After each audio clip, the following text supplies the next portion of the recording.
to talk about the roadmap. So I will let you guys kind of start if you want.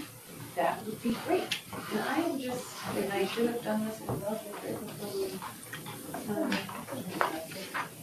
Yeah, well, I guess I'm not sure how to do it with just one screen, but that's okay. Here we go. We'll try this first. Do this. We'll share it. And then we will hope when I click this. Done. Ah! All right. It turns out it's not so difficult. Okay. Hi, Tony. All right. Well, hi everyone. Good to see you guys in this nice small setting. Excited for today's conversation. This is the fourth workshop in our series of workshops, and today's goal is really to discuss and deliberate on some specific action steps that can inform or that can fill into the roadmap that our county and this is going to be putting together for the city school board. So we've broken the meeting today. Well, we'll look at both the slides first and we'll all go through. So just some meeting norms. With a smaller group, I'm not, it always is important to share these, but I just think it's nice to remind everyone that this space is open, that all ideas are good ideas, to share this space and share your thoughts with everyone, and be respectful. I know it's hard with phones and laptops to stay present, but as much as possible, please try to stay present. Limiting phone and email use, and let's be considerate of everyone's viewpoints today. So, do we need to do introductions? I think, does everyone feel like they know each other pretty well? Okay. Scott, why don't we go around and do it really quick? This is my name, and this is my role. And Marissa, why don't we start with you? Marissa Major, Sustainability Technician, I work with Teresa. I'm Teresa Wersham with the city. I'm Scott Brewer, I'm the building official for the city, and this is my house right here. Great. Tyler Scrable, Planning Commission. Todd Collins on CSAP now. Ken Jacobs, I just came for the nice charcuterie. Williams, I'm with CSAP as well. Eric Jeanette with Econergy. Maria Gazio, also with Econergy. Miles Hayes with Econergy. Grant Sutton, also with Econergy. And I'm Kim with Lotus. Hillary with Lotus. All right. Lauren Egbert finishing, we have Lauren Simmons, who is virtual with us right now. Awesome. Hi, Lauren. Thanks for being here. Cool. Okay, so our agenda for the day. The objective, like I said, is to detail action steps for our 5-year roadmap that Golden is going to need to adopt to achieve the sustainability goals you guys have outlined. And in an ideal world, we'll not just look at action steps, but we'll try to assign some responsibility to those. Are we looking internal staff, external staff? Like, what's it going to take to kind of get some of these things done? So our agenda for the day, we're going to quickly run through what we talked about in workshop 1 through 3. I know you guys were all there, but just as a reminder on where everything landed. Oh, you did this one, didn't you? Then we'll spend about 10 minutes seeing if you guys have any feedback on the draft roadmap outline that Teresa shared with everybody ahead of the meeting and is printed out in front of you, in case you guys didn't get a chance to look at it.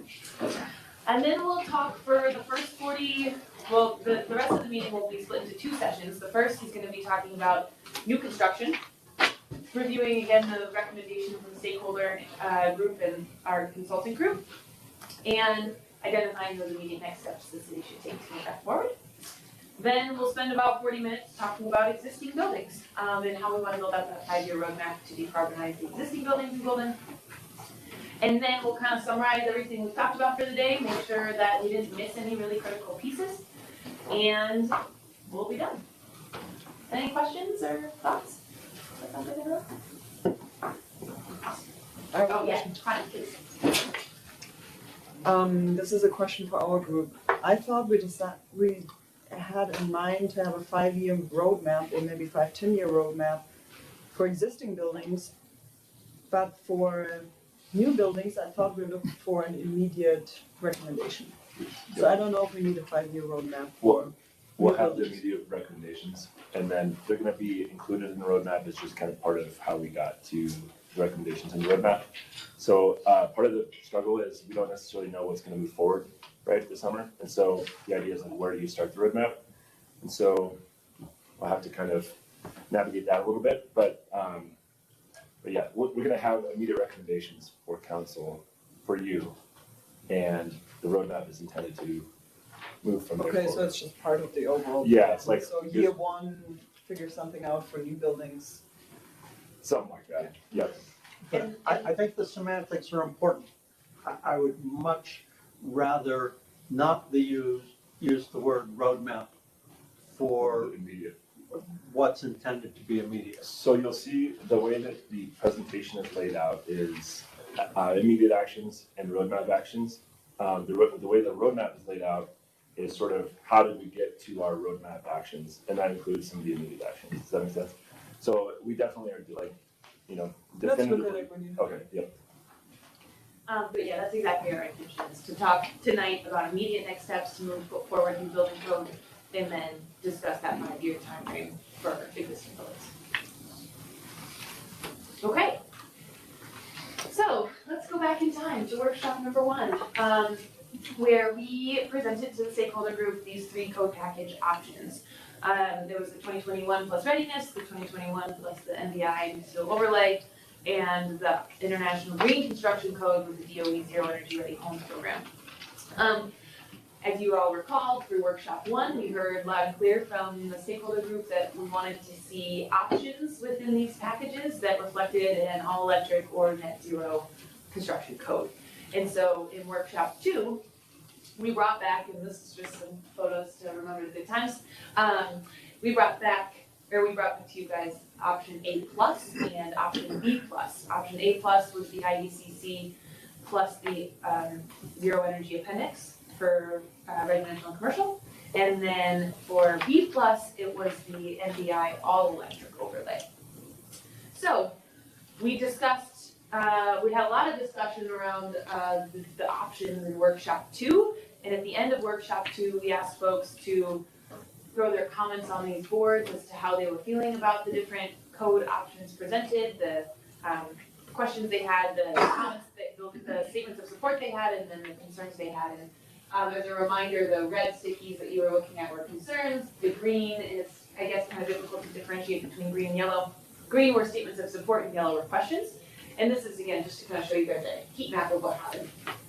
During that workshop, if you guys recall, the option of a B++ was brought up and was emphasized by a number of different stakeholders in the group. And B++, as we are defining it, and there'll be a slide here in a minute, is the all-electric MBI overlay plus some additional requirement for on-site generation. And that, we didn't necessarily come to consensus on that definition during the workshop, but I think that was the intent behind the B++. And if you guys saw that differently, feel free to let me know. Net zero energy plus. Exactly. Yeah. Those All two electric plus net zero. With So just a quick show of the heat map here. You can kind of see, and I don't know how to, that photo doesn't go away, but you can kind of see, we saw that one in the middle there is B+. There was a lot of support around B+ and option B. And a lot of concern around option C. This is how that looked in graph form. So you can see option C is at the very top of that graph, lots of concerns. Option B plus and B are next in line, and there are a lot of sticky notes and support for those. And then we had everybody vote on the different options, and we asked folks to place their first, second, and third priority dots on the different code options that we had laid out. So B plus received the highest number of votes in total. And B plus plus received the second highest, and then A plus received the third highest amount of votes. As far as first priority, folks that wanted to see these code options as the number 1 priority, those fell pretty squarely between B plus and B plus plus.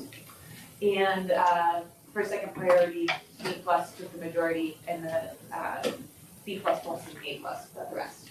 So in our heads, we took that as option B plus was the first, option B++ was the second option in terms of priority from the stakeholders, and then option A+ was the third.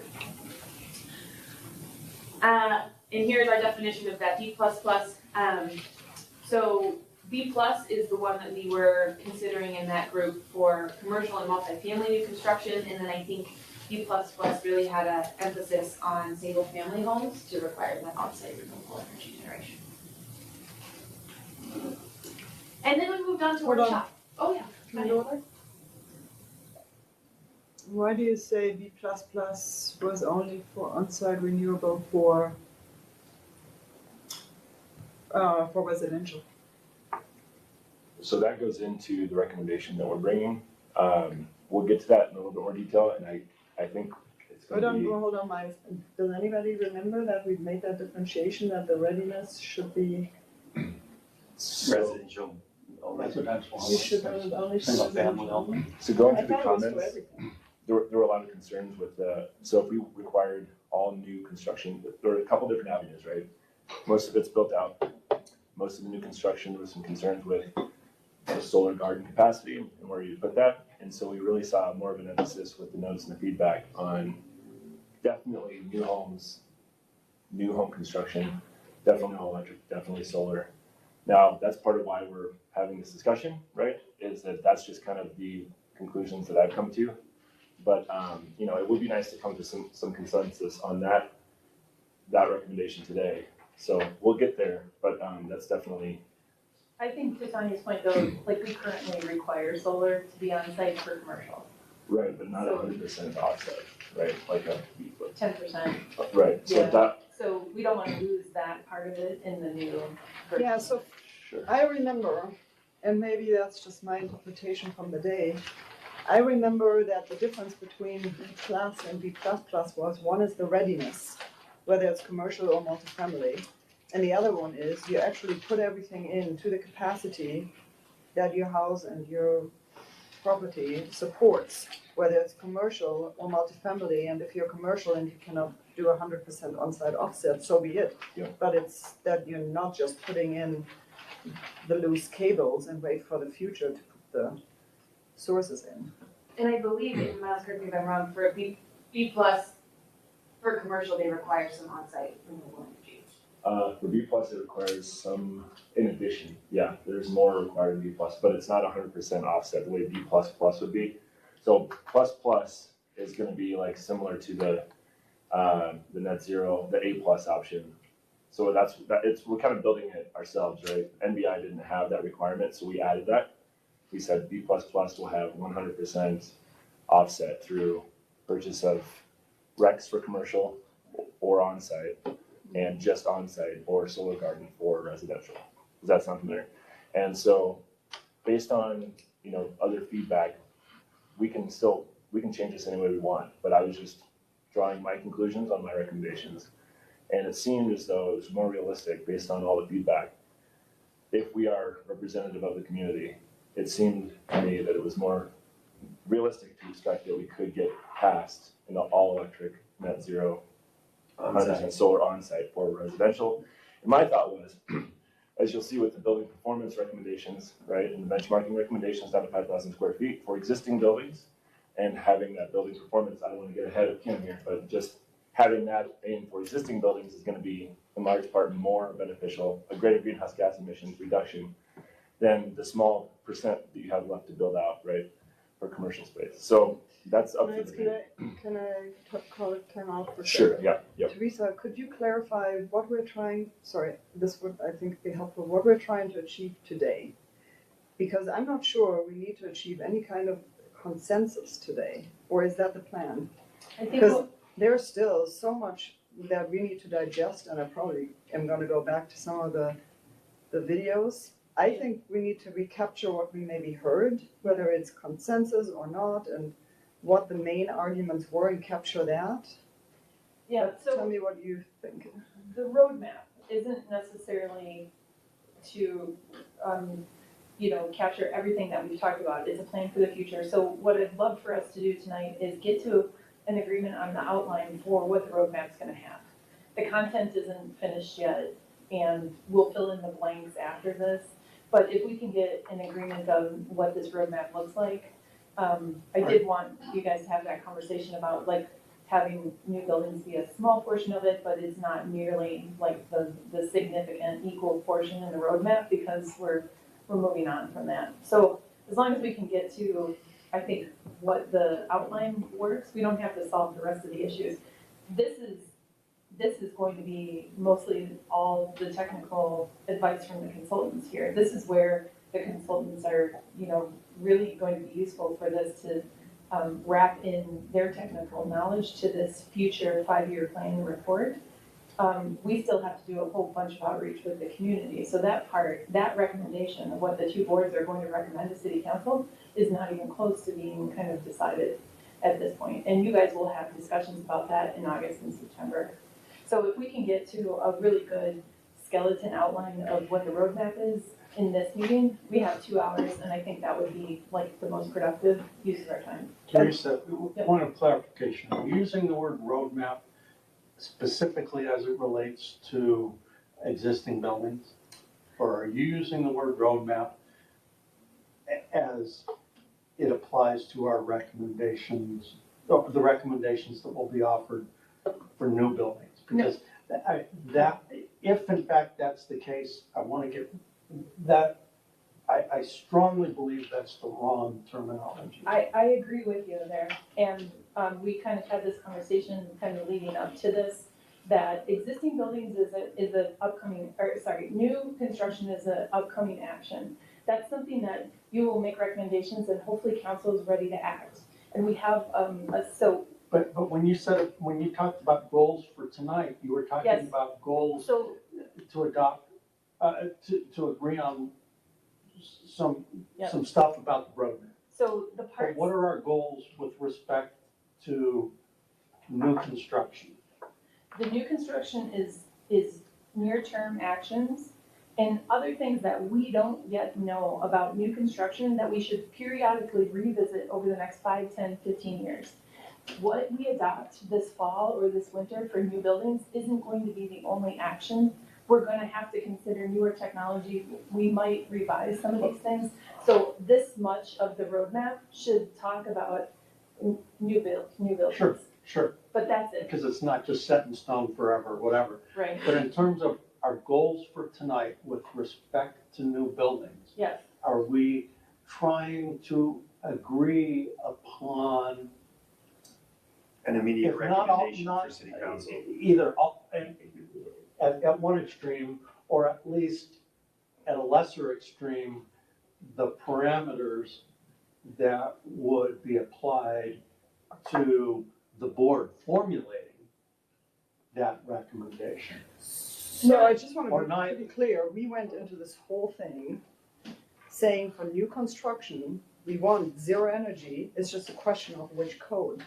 That was the board's perspective, or at least from our Which energy. performance?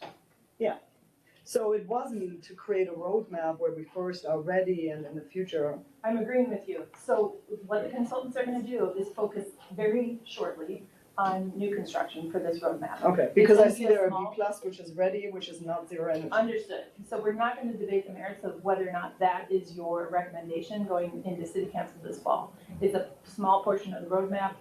The point about this is to acknowledge that we have near-term actions and then there are some follow-up things that we should do over the next 5 years. Technologies that we're not gonna be aware of till later, we should revisit new construction and incorporate more best practices if we need to. I don't think any of us know what those are yet, and that's the portion of the roadmap. The rest of this is all existing buildings, and Okay, that's. and then just one more clarification, this is an outline, because we're talking about two outlines, the outline for a summary report and the outline for a roadmap. This is just a summary report. This is the outline for the roadmap, not the summary report. I would suggest let's stop talking about the summary at this point, because it's getting confusing. And let's Okay. go, through this, and Yeah. let's take a look at the outline for the roadmap. Okay. Because we will fill in the blanks on all of the summary of what's happened today. Okay, because this is more a summary report. Okay, this is a lot of, anyway, good. Okay, so, thank you, those are all fantastic questions, and I just to add to what Teresa just shared, I think what we're hoping to hear from you guys is, as we discuss immediate next steps for new construction, what are the things that we should be considering as we move forward with the recommendation from your groups, right? What type of outreach does that mean we need to have? What type of training, what type of education? All of those things are really useful and important, and that's what we want to hear from you guys. For the existing building piece, same thing, right? We had the discussion at the workshop. These are a slew of options we have to address existing buildings, and we're looking for your guys' input to help us as we develop that roadmap out for the next 5 years for existing buildings. And it's gonna be really important that we get your guys' perspective on what's happened, what you guys have talked about, and what you would like to see in the future, looking forward to that, to make sure we're hitting those goals, right? So, what you guys have in front of you is, as Teresa said, the outline for the roadmap. And to be clear, I think this is maybe an outline for the whole of the deliverable that we will be providing you guys. So it includes a summary of the workshops, and then it goes into what that 5-year plan looks like, right? So you'll see we've broken it up, and this is exactly what we would appreciate your guys' feedback on if you don't like the way this is organized or it's not clear. We have it broken up by new building code first, and then existing buildings starts on the bottom of page 2. And this is how we've currently organized the information. So I think we can walk through it quickly and then, or it doesn't need to be quickly, we'll walk through it, and as you guys have thoughts and comments and feedback, please interrupt me and share those. So in new buildings, for the new building code, again, very small piece of this report will be a summary of what we heard and what happened in the workshop, what we prepared, and what we heard from the stakeholder group. Then it will go into our recommendation, which is 4D on the first page there. And by our, I mean the recommendation from the consultant team here.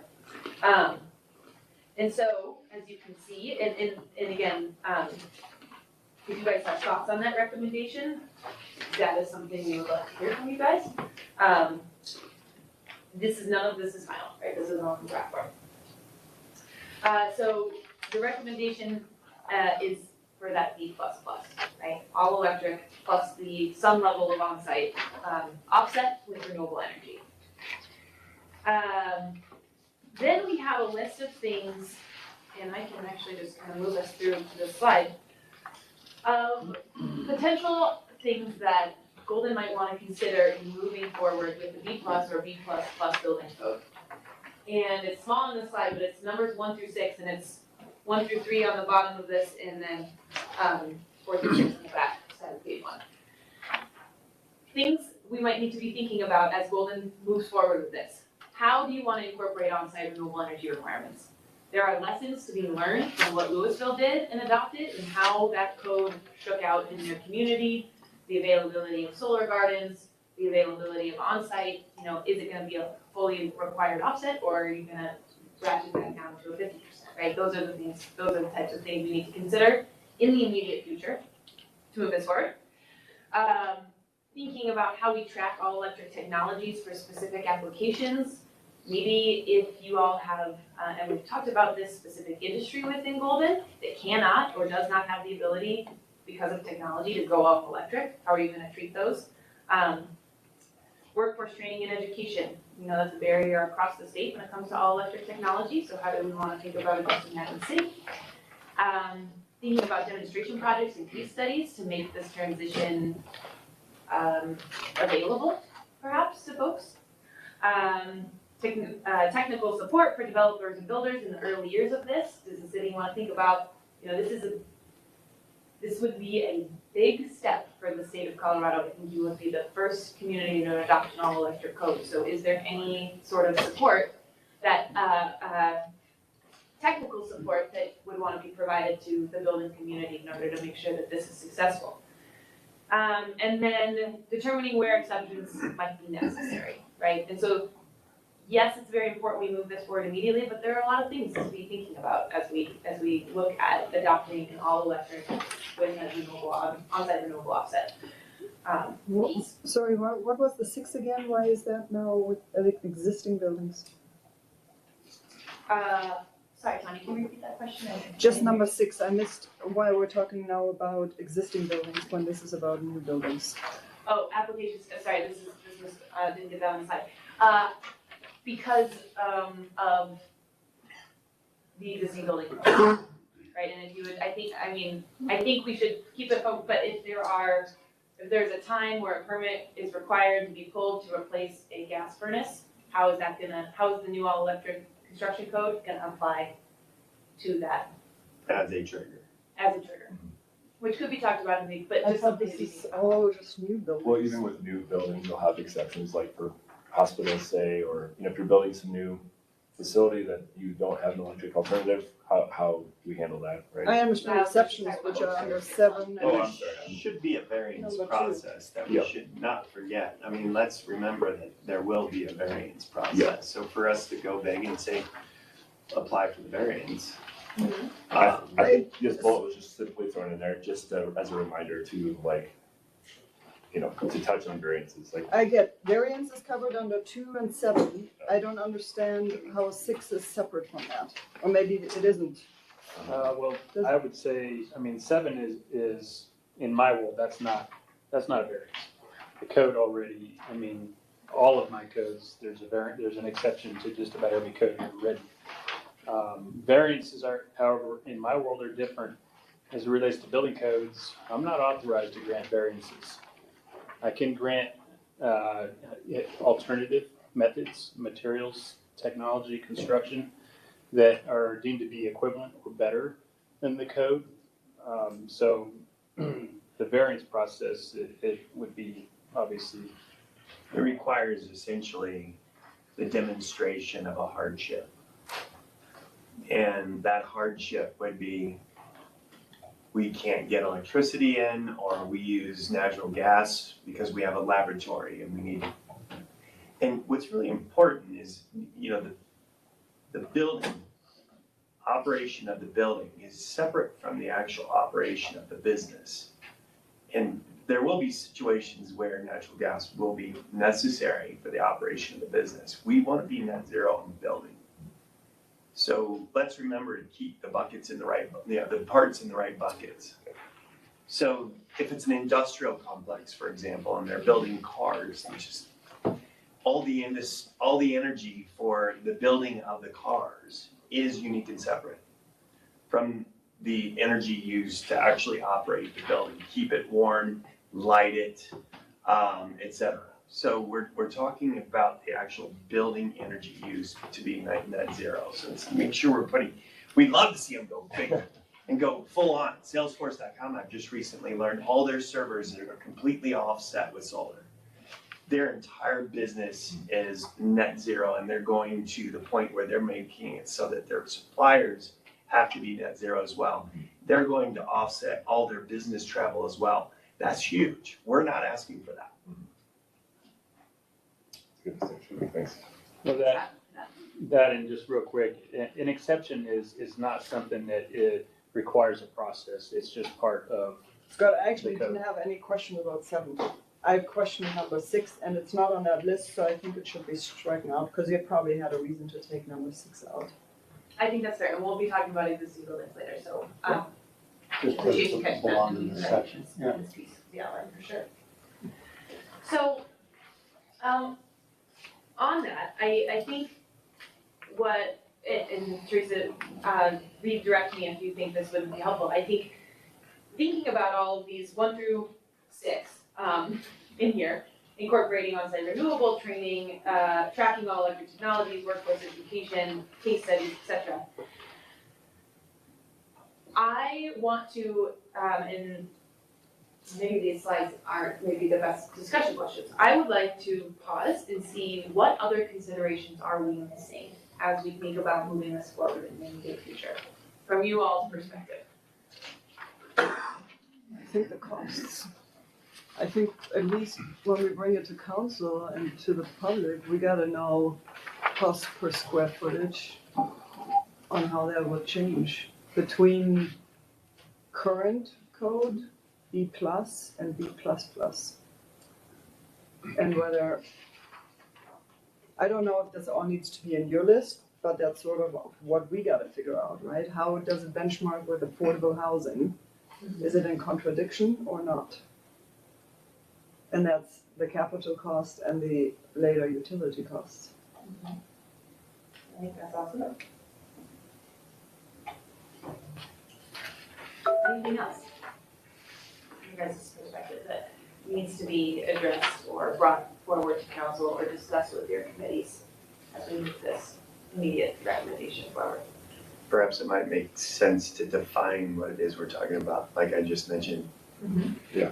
We're not talking about industrial energy, we're talking about the building, the energy to maintain and operate that building. And so Todd, when you say the building, are you talking kind of about the core and shell? Like, so if a restaurant moves into a space that has heating and cooling, the heating and cooling piece, we want net zero for the business. It's easy with an office like this. Right. This is easy. So it's the energy to operate this building. We're not making cars, we're not making food, we're not making anything here. It's an office space. So when we're talking about the manufacturing of stuff, that's industrial use. When we're talking about a restaurant, that's essentially industrial use. We're making things, we're making food for people. So I think the variance would run reasonably easily for a restaurant in some cases, but for them to be all electric, I would say wouldn't be out of the question because induction works just as well as gas. We have it in our house. On that, And you're, yeah, okay. I was gonna say on that topic, one of the, I think, challenges to face on a similar note is as you get into EBSE, right? If you recall that NBI study that we looked at last workshop, I think it was some odd % of the new building cost was for EBSE. And Miles, can you just Sorry. make sure you're saying what EBSE is? EV supply equipment, so charging equipment. But the interesting thing is, do we submeter that meter? Do we require a separate meter so that it doesn't affect your building performance? Do you, somehow submeter it and subtract it and have that written in so that you can? There's really inexpensive systems right now that isolate all that information. So I think that's just something on anyway, I thought it was worth bringing up too, because I didn't quite answer that. I think it's a worthwhile comment.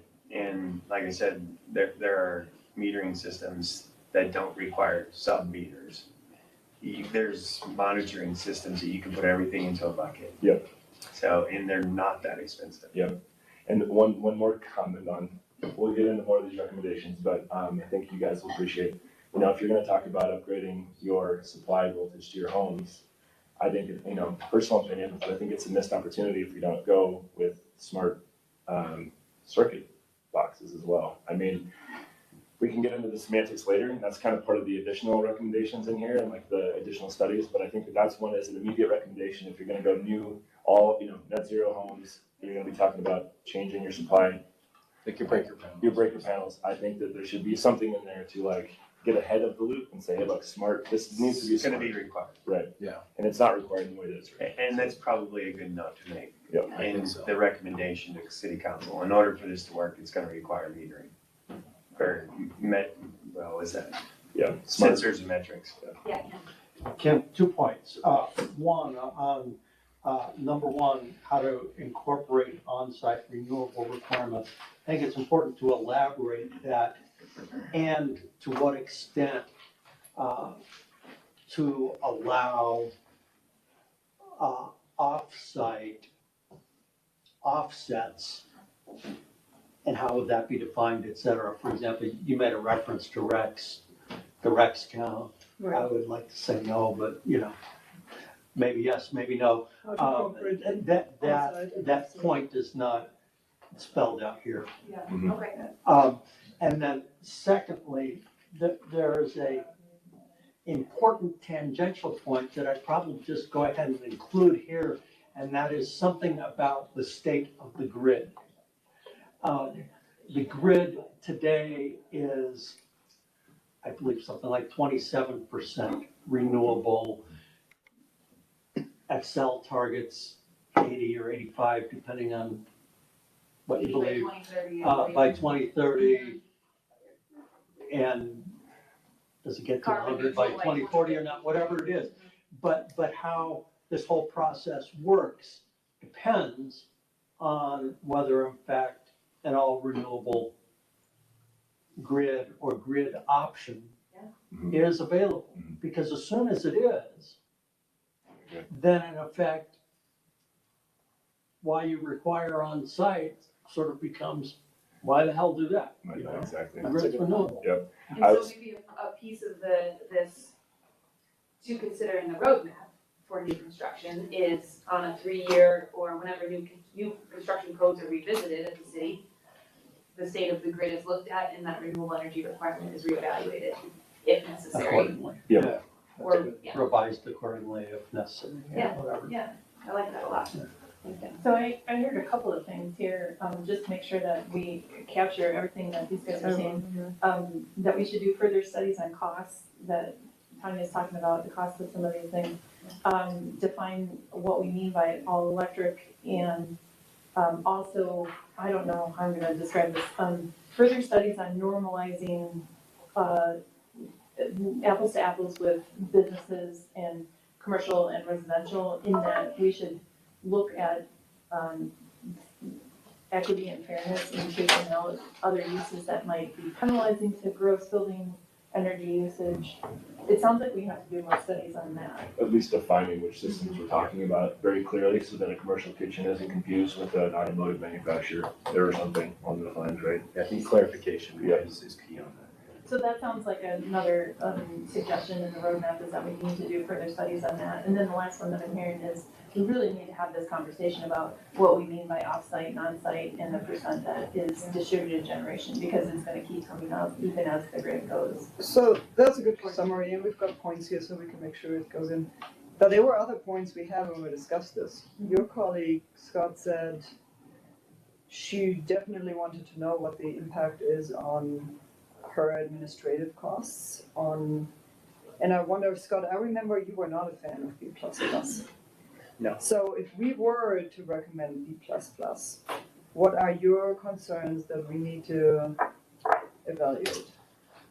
You know, my concerns really were more around the idea of not having, you know, when we talk about going all electric, even the plus part doesn't really bother me all that much. It's just not, it's leaving, you know, the community or whatever in a position of not having an option, you know, for any unforeseen events that create grids, you know, failure, things of that nature. Oh, so it's a backup. So it's a reliability. If we have an outage, everything is dead. Yes, and that would be obviously my primary concern.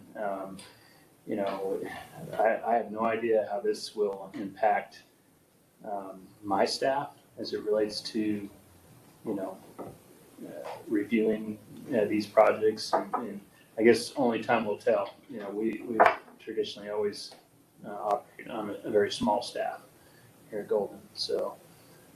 I mean, that's subject to change, obviously, with newer stuff coming into play, but, you know. Okay, so it's the staffing and reliability of power supply. Anything else that comes to mind? You know, I'm a little bit hesitant with adopting codes that I'm very familiar with the process that ICC goes through when they adopt codes, and being a governmental consensus process. I'm a little bit concerned with the idea of adopting a code that doesn't really follow that process to the best of my understanding. So, you know, we always strive to, you know, provide consistency in the codes, and codes that, you know, can correlate with one another. So you don't have conflicting codes. So that in and of itself is a little bit concerning to me. Can I comment on two parts? Because I completely agree. The one piece, well, I'll go to NBI first of all. I kind of had a similar concern, like who's writing these and have they made sure that it doesn't cross hairs with another code. I will say that the one precaution might be if the city has, you have to go above and beyond code by some percentage written in somewhere else. That'd be the one area where now you're getting into like, can you actually achieve what is in the code, right? Like, I don't think that that's the case. I don't think one has that, but you know, I can do a little bit more research and send you. I did review like what the process was with MBI and who reviewed it, and you know, it's probably not as extensive as the iCode, but it is just written to directly go in, you know, line for line in certain areas of the code. So it should be. And the other side of it, with readiness of materials, you know, part of my additional recommendations was sort of a further study as a roadmap study. Like, how can you set yourself up with electrification for microgrid capabilities, you know, really taking advantage of distributed energy as a resource. And I think that's something that like Golden has the opportunity to really pave the way in doing, and nobody really has a handbook on how that's done yet. But there have been, you know, just endless studies and things on how that might be done. And so I think that's, you know, an interesting avenue to take longer term, right? Not immediately, but if you're electrifying systems, you're making smart systems, you're introducing demand responsive capabilities and storage. If the grid works with you, if the utility works with you, ideally you can prepare yourself long term to be resilient from a microgrid perspective, where you're sending, receiving, storing power, you know, in a new way. And that's a little bit far out, but that's like, you know, that's where It could fundamentally go. be better than it is today. right. And like, oh God, it goes that way. But, yeah. And Scott, one thing I'll add is there, you know, to address the non-consensus and the issues with the ICC, there are a couple really renowned code expert groups in Colorado, Noresto, Shinskoda, what's the other one? I'm Best forgetting? friends with all of them. I'm gonna say, I'm sure you know them. They've been my And- colleagues for a long time. If those folks, you know, I think that there could definitely be a step Golden takes to send this all electric code to the folks at those organizations and say, red flag, whatever you've seen here, what issues do you perceive conflict with the rest of the code? Because those people know the code looks like the back of their hands, you know? That they do. So for these kind of ideas, I hope you're capturing them and gonna put those recommendations that are in there. For the format of this and the outline, I think it's important for us to have a section that addresses needs of the city departments. And this is going to be primarily, I don't wanna underemphasize what the impacts are to the building department and the planning department. We've been talking about that for a long time. So to the extent that we are able to, we should recognize the relative impact that option A plus and B plus or B plus plus can have on the staff. And if we don't have solutions for the B plus plus, because we don't really know like what this is gonna take, but we might know, or we might be able to guess at what A plus, you know, would take. I think we should kind of lay that out there. It's a great idea. And just the last thing that, you know, when it comes to, one thing you'll notice about any of the I-codes is that they, you know, when you go to the code hearings, there's, you know, building officials and plans examiners but the majority of the folks that attend these hearings are, they're private-based companies with high-paid consultants and lobbyists, and they can line the row with PhDs. The one thing that ICC is always focused on is adopting codes that don't, we don't do brands, you know? And if there's particular technology out there that is only being served by, you know, one person, you know, that kind of goes against our code ethics. And when it comes to adopting codes, the only thing that's ever come close to getting, you know, a brand name is WaterSense. I'm not sure this ever came up. The concern that any of the zero energy Scott would be just one technology. Is there an area where that is a concern? No, I'm just saying, I don't have any familiarity with MBI. Yeah, I do have familiarity with the I-codes, and I can tell you for a fact, you may find a base code requirement that is not proprietary in any manner. So it doesn't just serve one entity, right? So we don't No, want. that's understandable.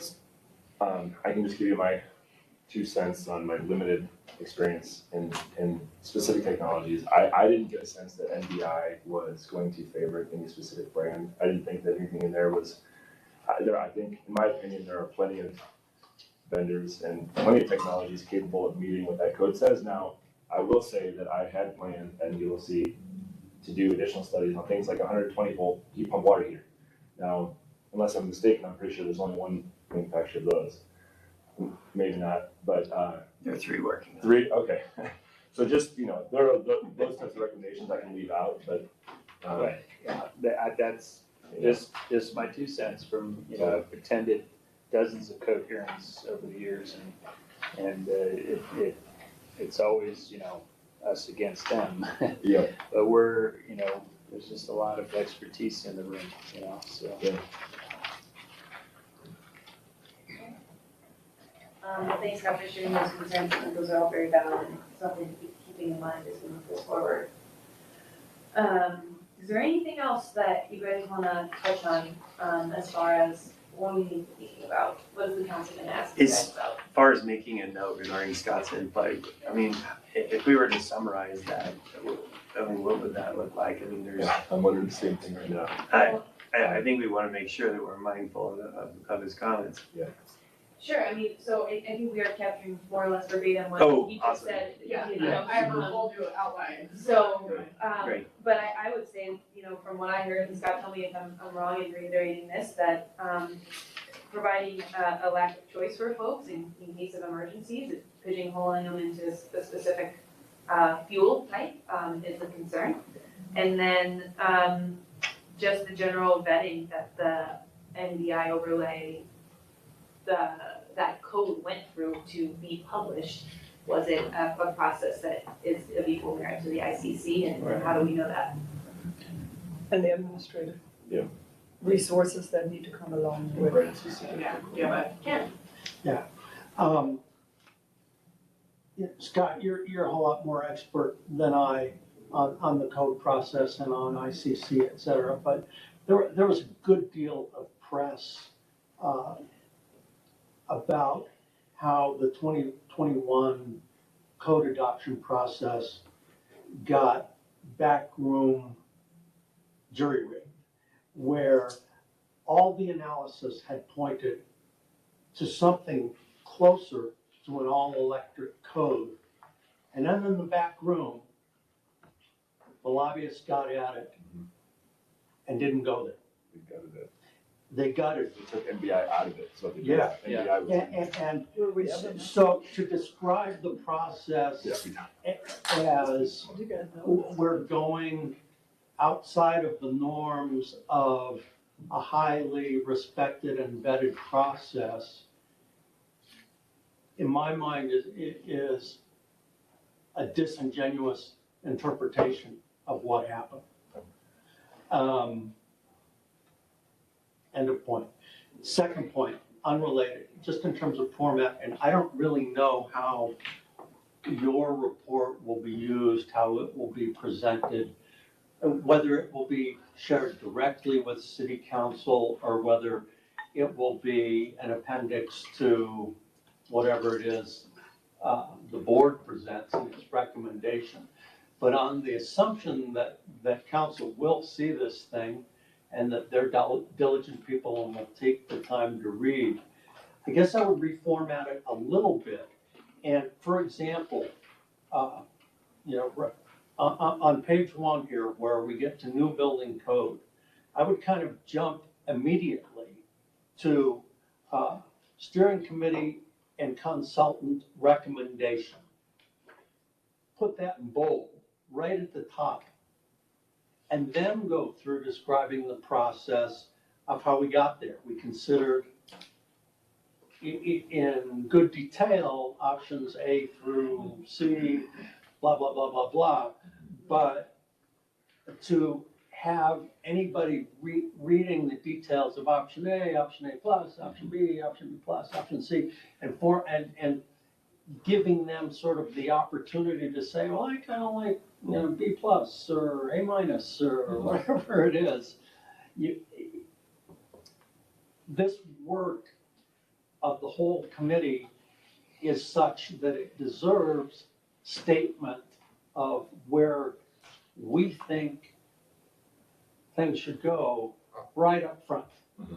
Not only in the executive summary and the detailed report or whatever, and then all the supporting material behind it says we went through a rigorous process and considered many options. Yeah, and that came, I think, mostly from me, right? And so it's a question of how this will be used.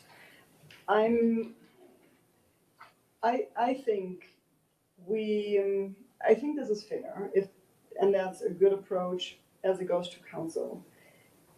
I think we got to be pretty clear of what is actually a recommendation from consultants, from CSAP, and from the group we had. And I think it's fair to say that sometimes the CSAP recommendation will differ. You just showed the graph and said at some point B plus was the favorite, but we're recommending B plus plus. Why is that? And I think we need to be clear that from the CSAP's mandate to recommend how we meet the sustainability goals, we feel we need to go with immediate construction to not just ready, but B plus plus. I think we need to say that because people who are there may say, hey, I didn't agree with that. The majority didn't agree with that. Why do we actually give this recommendation? So we got to be clear why we recommend something that maybe even the majority, I can't say from these graphs what the majority was,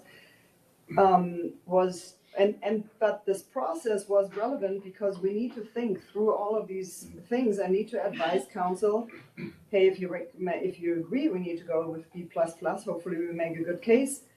It has resource implementation, so you got to put the money on the table for the staff to actually get the training and feel comfortable that they can administer this without a lawsuit from people. Yeah.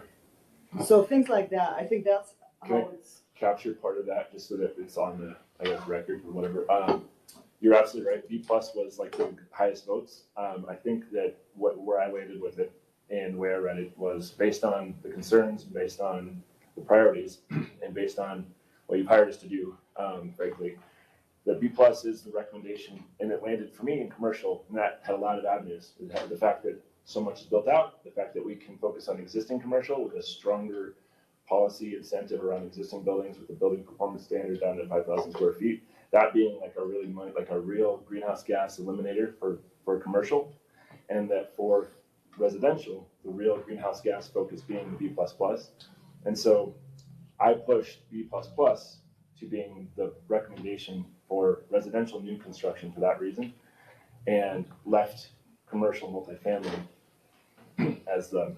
Does that make sense? We'll think about that. Yeah. Ultimately, the recommendation, Teresa, will need to come from CSAP. So I'm sorry I didn't leave with some of this kind of end vision of where we're going with this in the beginning. So this is one tool that the board will have at its disposal to review. And Ken, you're right, everything is transparent, everything will go to council, everything will be published on the website. We want as many people as are willing to stay up till midnight, reading this stuff at night. And, I think so the consultant recommendation is one valid point that the board, both boards, I'm gonna say planning commission too, want to consider. What's gonna go to the planning commission first anyway? The report's gonna go to planning commission. You're gonna also get the benefit of June and July outreach that we are still going to do, because you didn't have enough commercial representation at this meeting. We didn't do near enough critical minimal amount of feedback that we've collected yet from residents, from tenants, from affordable housing, from commercial. So we still have to do that. You'll have the benefit of having that input as well, the stakeholder group recommendation. Once you have all of that, then in August and September, it will be on you to convince your respective boards to come up with a unified position and a recommendation to go to the city council. And I'm hoping that that kind of leads towards some sort of joint recommendation. if we don't have a joint recommendation, we might think we're not necessarily prepared to go to council if the boards are in opposition of each other. And then, going to city council, that's a recommendation, we don't know what that is yet. So this isn't necessarily a straight line from the group that participated in the stakeholder group to what's gonna get presented. You still have some ways to go and some other input to consider. So, and I'll just end with this. What I think we committed to city council is that you're gonna have a joint recommendation in August, September-ish. You go to city council with a recommendation, have a meeting with them in October, present your findings, present this report, present all of the comments that you've collected, and come up with immediate near-term steps that you think that they should adopt, and follow that with a set of ordinance proposals that can be immediately scheduled for hearing. So what you need is the blessing of council in this whole process, that they say, okay, we think you did good enough research. It seems to be backed by science. You seem to have reached out to a critical number of stakeholders. This seems like a great unified recommendation. We agree with it. So now let's consider the steps that you've outlined in this. And then in October and November, you hit council with 2 or 3 ordinance proposals right away. I don't know what they're going to be yet. We think that the benchmarking thing is one of those possibly, but. So Teresa, given that the process that we went through with the public was majorly, the goal for me was to hear and get input on what we think we need to achieve and what we need to consider. Why are we actually putting something as a final recommendation B++ in this report? Why not write in this report at this time that, B+, B++, these were seemingly going to the surface. Here are a number of things that came up as concerns or as really important supporting arguments for either one. We get that report because seemingly we still have a fair amount of work to do the fact gathering. And I think that may be more defensible as a report than putting sort of with a sledgehammer over it, Miles thinks, and it's the consultant, and Tanya thinks, and it's CSAP. So why not just capture here very well the pros and cons, and keep for us to figure more out what actually the data is behind these concerns and substantiate it. I think all of that should be quantified at some point, but what you're missing is the commercial sector. You're missing much more input. So we can't come to a conclusion at this point. We can use this as a tool. You can use this as just. So then you agree with me, if people are anyway missing, then I don't know why if we by October, September need to have a recommendation, we still need a bunch of discussion. Why do we start? I would like to hear your thoughts too on this. Do we need to have one single recommendation out of this? And Well, ideally, when it boils down to it, we want to keep it as simple as possible for the administrative But do we considerations. need that today? Do we need to tell the consultants, write B++ as the recommendation and go? I would suggest we need to kind of narrow it down, and if that means taking one bucket to the table, then let's take it. But yeah, we've been working at this for a very long time, and I think we need to have a recommendation. And then, as what Teresa's mentioned, we still need to go to the commercial market and say, hey, this is what we're considering. Okay, so we And pick something today. maybe say, and here's what we defend it. considered, here's where we arrived, and does this, what are your thoughts? Make it an open-ended question. I do think we haven't quantified all of the impacts yet, and that's, some of the things we're gonna have to do about impacts to staff. Lauren's pointed out costs, to administer. It's not a done deal that B++ is a given at all. Right. We're not even close to that. But, then being able to kind of quantify what those impacts are might tip the scales. And it'll be up to you two boards, Scott, the planning group to all give your input and come up with that recommendation. I just don't think we have all the information. And I think it's really important to keep this concept of a variance process in mind. Thank you. Yeah, sorry, Lauren's been very patiently waiting with her hand Oh. raised up here, so I wanted to give her the opportunity to unmute. Thanks all. I have been really listening in your conversation, been very interesting. But I did want to just bring up that I have recently brought a very complex thing to City Council and even Planning Commission, and frankly, it's a lot of details for them to digest. And so I would recommend that however we get to City Council, it should be the simplest and kind of the biggest picture possible, because they're not going to know the difference between B+ or B++ offhand. They're going to have to study and figure it out. So I think the outcomes of those two options, or whatever options we end up with, are kind of important to sort of really lead with that as opposed to all the details within it. Did you want to shoot that as well? No, but I want to ask, are we on track? It seems like we're off We are, track. and I think this Oh. is, I mean, Teresa, I'll look to you, but this is really the kind of information we want to flush out. In about 10 minutes, we'll move to existing buildings. Right. But I think if, one thing that I would like to get out of the next 10 minutes is, we know there's a lot of work to be done, and yet we know we want to move forward with this immediately. So what are those next steps, and do we want to outline a timeline of action steps between now and when this goes to council, as far as how we come up with this definition of what we mean for this recommended scenario, how we move forward with performing these different studies that need to happen, and how they integrate with the steering committee meetings that you guys are gonna have to have between now and then. Okay, let's maybe start by how much of all of this uncertainty that we just rattled down, I counted 10 items, how much of that can you still research for us in your current contract?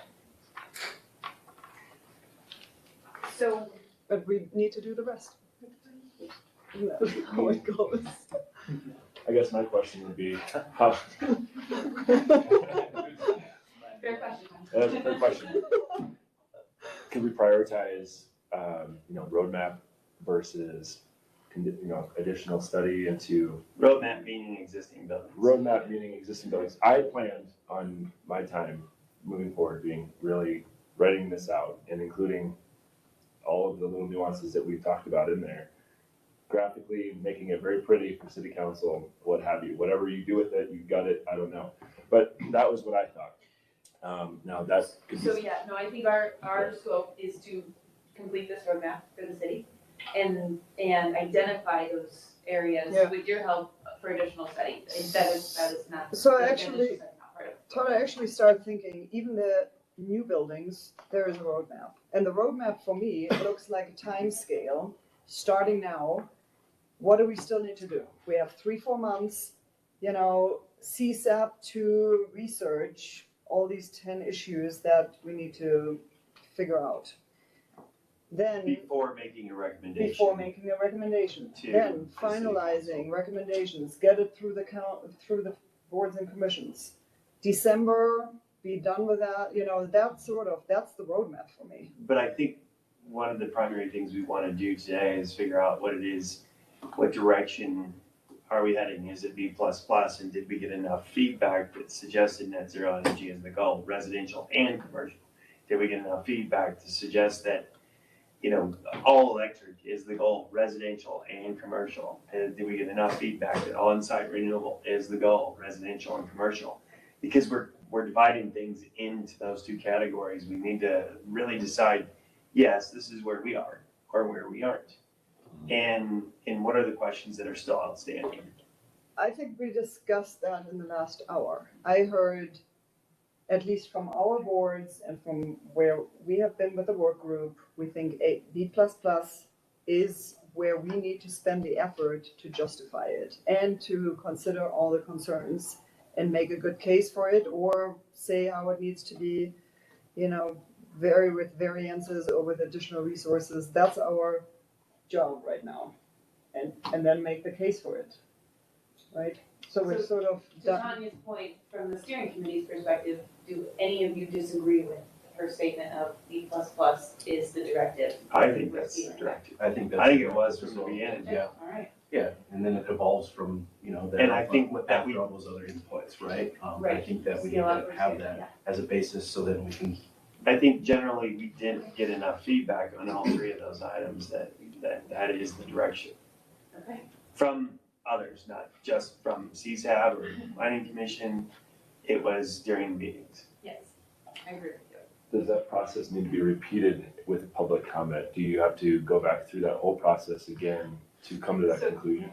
Yeah. So I would suggest let's take out the Yeah. process and the timeline, Okay. because that is something that we can Yeah, I think we come up can do with that. and propose. Okay. That's more of like the political, like, here's, Yeah. you know, what we have to go through. I'm sorry that I haven't done a better job of kind of like outlaying that vision of like where we're going with this, even though we don't know what the answers are. I think we could definitely define a process, and we'll have that ready for the board at the meeting on Wednesday, actually. So you're gonna see that timeline coming up. It sounds like we could focus on and still stay on track for is, there's a list of near-term actions and studies that we need, and there's a list of long-term actions and studies that we need. And we're not gonna have answers to either one of those necessarily, but they're gonna be defined and outlined in this. Yes. Okay. And so I think we captured all of those, and we can move forward with B++ as the directive, those studies that, and concerns that we've outlined for long-term and near-term, and we can include that, and that can be part of the. So just to be clear, because that's how I understood your original question, we have these items 1 through 10. Who's gonna research them? Are we still asking the consultants to help research and define costs and impact on staff? Or are we gonna do that and are majorly you and Melissa are gonna run with that? If it's not part of, the roadmap is to define what future actions we need to take. We did not ask them to do. Okay, so it will be on us. Yes. That is the answer. That is the answer. And if I can kind of, I think there are some of these things that we can figure out for the near-term actions. I don't know that we have to go through like a 6-month study to define some costs. I think there are some things that we can kind of have on a relative scale of like, this is gonna be easier to implement, this is gonna be harder to implement, this is gonna cost 50 staff, you know, this is gonna be contained within our current staff. That's something that, you know, Lauren's group and Scott's group and I can kind of go through a little bit and have like a relative idea. It might not be perfect, but it might be suitable to actually be able to express this, you know, and describe it to folks. Yep, okay, Okay. good. Are we on to? On to existing buildings, does that sound good, everybody? Woohoo! Todd always wanted to spend 80% of our time on new buildings, so there you got it. We are early. Yeah, we got an extra 2 minutes for existing buildings, count it. Okay, so, I think what might be, just based on our conversation that just happened related to new buildings, I think it might be a helpful starting point. As you guys remember, in workshop 3, we talked about triggers for efficiency upgrades for existing buildings. Those could be code triggers, those could also be other triggers like point of sale triggers, right? We talked about benchmarking and building performance standards and incorporating those into the city of Golden. And then we talked about how to carrot, maybe I could say, carrot and incentivize these different efficiency measures, and the line we need to draw between regulation and incentive, right, and how we want to balance that. This is hard to see, so I'll move it to this one. So, and I'm just gonna stand up so I can point to this, because that's just easier for me. So this is recommended regulation levels. This chart is recommended financial levels for financial support, so incentives funding. Typically, for residential and commercial buildings, the stakeholder group thought that some moderate level of regulation is what we needed for existing building upgrades, as well as some moderate level of funding. We got a couple of votes for stronger regulation in the residential space, but most of the dots sort of fell. I'll pull it back to the visual. Right in the middle of the road. Like, we definitely don't want to do nothing, and we don't want to do everything, but we want to do something in the middle, whatever that means. So, taking all of that, let me get to here. So a couple of things that we thought we heard coming out of the meeting, and what I'd like to do is present these and discuss what you guys would like to see incorporated for existing buildings in this 5-year roadmap. What are we trying to get to? What are the pieces we want in place for this 5-year roadmap? So requiring existing buildings over 5,000 square feet to benchmark, and enabling, a grace period for implementation, and then following that, I believe it would be to implement a building performance standard as well, to drive, not just to say you have to track your energy use, but you have to drive down your energy consumption. And before we dive into the discussion, I wanted to give like a little, just maybe a little peek into like what I was thinking for the roadmap. If we did make the recommendation, immediate recommendation to do the benchmarking requirement for buildings down to 5,000 square feet, we know that it's relatively low workload for the building owners, right? It's pretty easy to do. I don't know, can't speak for the city, but what I want to make is, I think as you'll see in some of the further studies, some of the intentions there would be to customize and carve your own building performance standard based on the building type or size. And you can do that so that it's ethical and it's, you can do it so that it's considering equity concerns, right? Like you could really like shape this out however you want it as a city. So you have you'd have Colorado's building performance standards that they're adopting for 50,000 and over, but then Golden would have its own for all of its smaller buildings. And that to me, is like the greatest opportunity for really, to your point, showing the arrow to zero, for existing buildings, be able to gradually do that. But then it comes into consideration, then you get into just how much funding is available to do it and what are the triggering points and all those other nuanced questions. But Carrots and sticks. Carrots and sticks, yeah. Anyway. And there'll be certain timelines as well. Yep. And maybe those timelines would vary depending on like low hanging fruit, right? Maybe you start benchmarking now, give it a year, review it, and those low hanging fruit, maybe some of it's low, moderate income, maybe there's more incentives available for those targets, right? Maybe you can customize that sort of pathway. And that's what I'm suggesting. Yeah, thanks, Miles. So these, again, are just some recommendations that Miles just mentioned on how we would further refine and define what those benchmarking performance standards would be. Just quick question again, over the 5,000 square foot, what's that number look like again?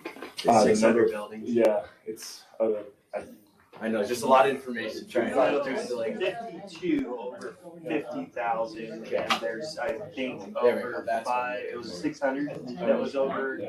Sorry, I just wanted to make sure I read that around. 6 and a quarter, 627. Can you see that? Was that what it said? yeah. 22. Thanks. Thank you. Yeah. Even the glasses don't work. I made some attempt at equating that to like total square footage with greenhouse gas emissions and try to get an idea like what that actually means, but maybe part of the further study. But I think the data's out there. It could certainly be after you benchmark for a year, which would be great. So I think maybe to keep us organized on the topic of existing buildings, because it can go so many different directions. Let's start with benchmarking building performance standards. And I would love to know, and Ken. Just a question Yeah, please. on benchmarking, and I assume we wouldn't, other than the 5,000 square foot threshold, we'd more or less follow the state methodology. Does it differentiate what Todd was speaking to, the difference between building Energy use energy versus use industrial. versus industrial processes that may take place within that building? Because if it doesn't, in our case, it probably should, or we need some means to get at that. Right. So the state law is still being written, and from what I understand, the state statute currently exempts manufacturing. So any manufacturing facility does not have to comply with the building performance standard, and I think they wrote it like that because, like Denver, they're gonna develop a different set of rules for those types of buildings.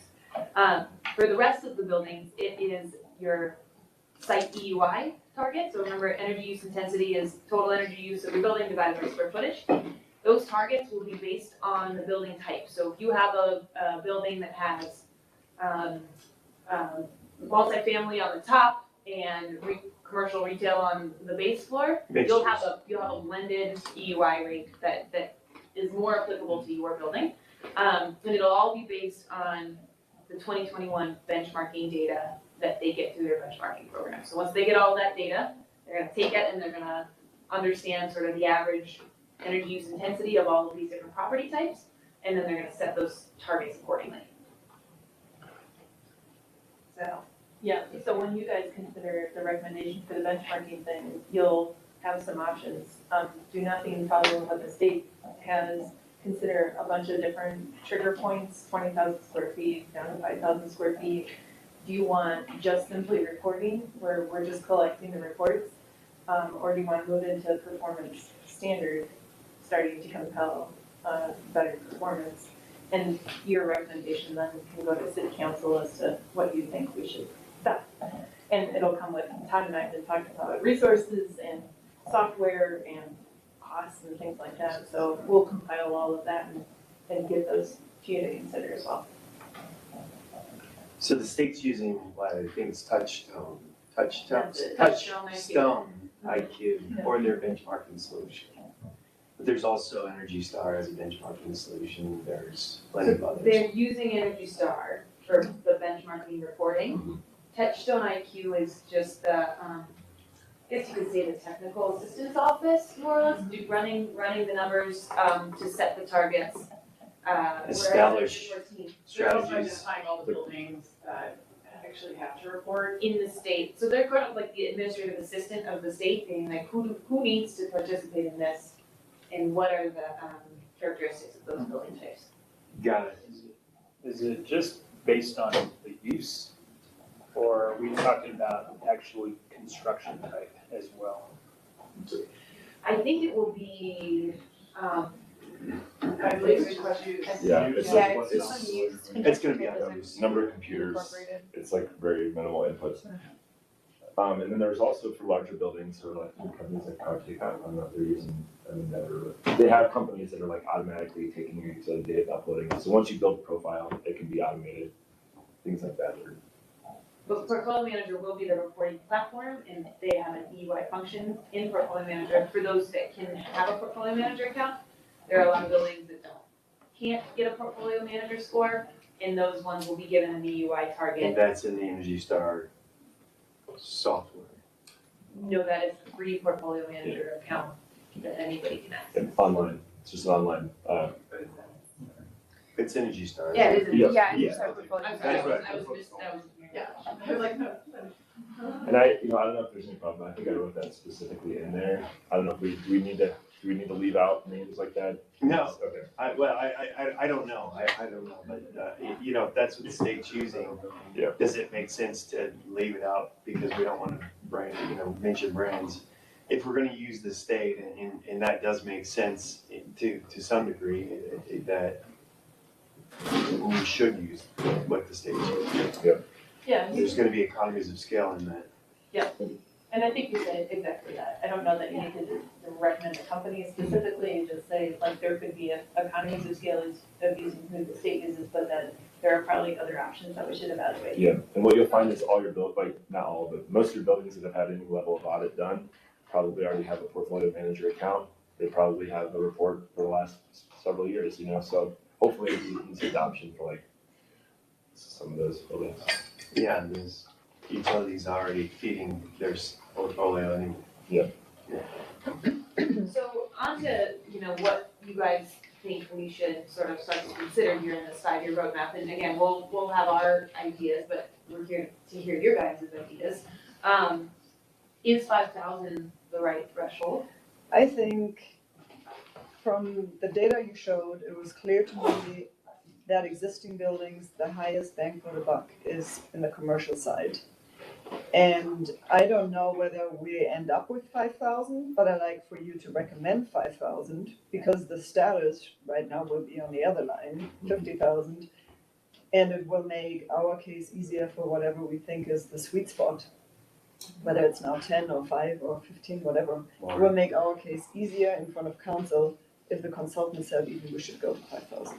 Now, we don't know, of course, how much energy use is associated with the 52 buildings over 50,000 versus. No, we don't, but that's But exactly wrong. We Do don't. we know the square footage associated with the biggest 52 buildings as a part of the whole and so forth?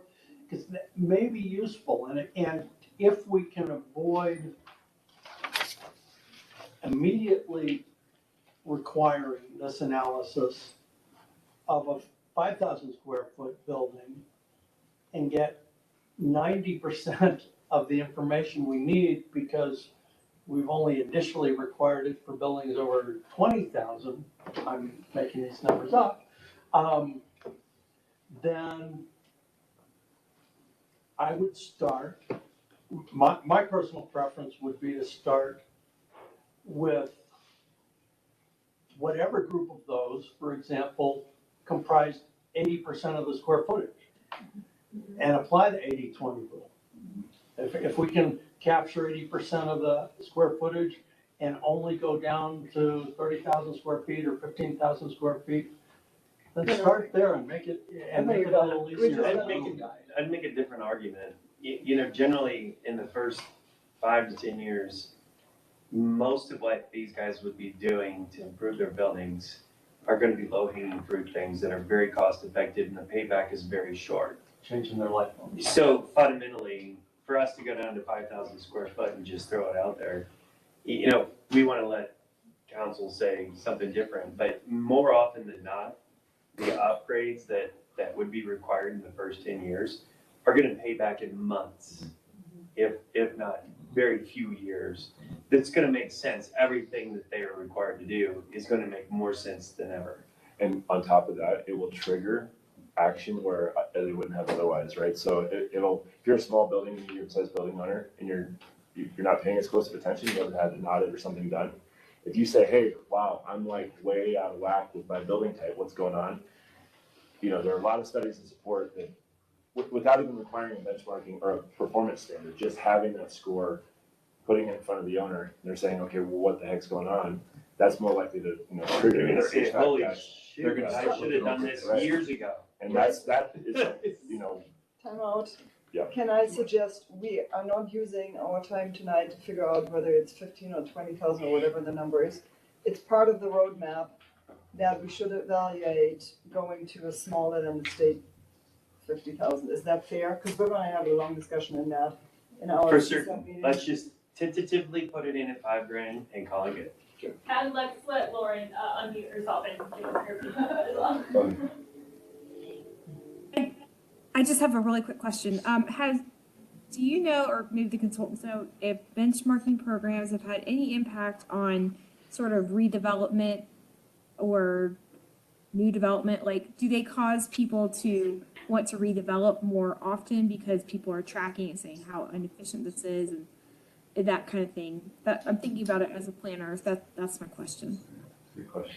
That's a fair question, Lauren, and I can't say that I have an answer or know if a benchmarking standard is pushed redevelopment more than would otherwise be So happening. just to clarify, you're asking if people know that they need to make significant retrofits, that they're more likely to take action for redevelopment?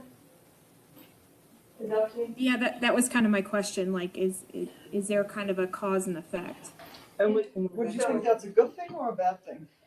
I don't know if it's a good thing or a bad thing, but we have a lot of historic buildings, which is where I might think it would be a bad thing, but there's a lot of buildings that maybe are not that I great. don't know if there's even case studies that would suggest one way or the other. Right, so I've been talking with Denver and Boulder and Fort Collins, and, there's not very many performance standards that get paired with the current benchmarking reporting requirements, not yet. So, It's too soon. It's too soon to do this, and I don't think we've seen kind of what that causes yet. And I just lost it. Anyway, I think we're mostly focused on reporting and getting people to understand their Baby steps. bills. Yeah, I'm sorry, left my brain. I will add that, We just admit it, we do it too, but just keep talking. exactly. It only gets better with age, by the way. Absolutely. I will add that a lot of the benchmarking data is used to help guide different ordinances and to help identify areas that may need more attention from a policy standpoint. For example, today I was looking through different ordinances around the nation, and Seattle is a good example of a city that uses performance benchmarking to justify if a retrofit should be recommended.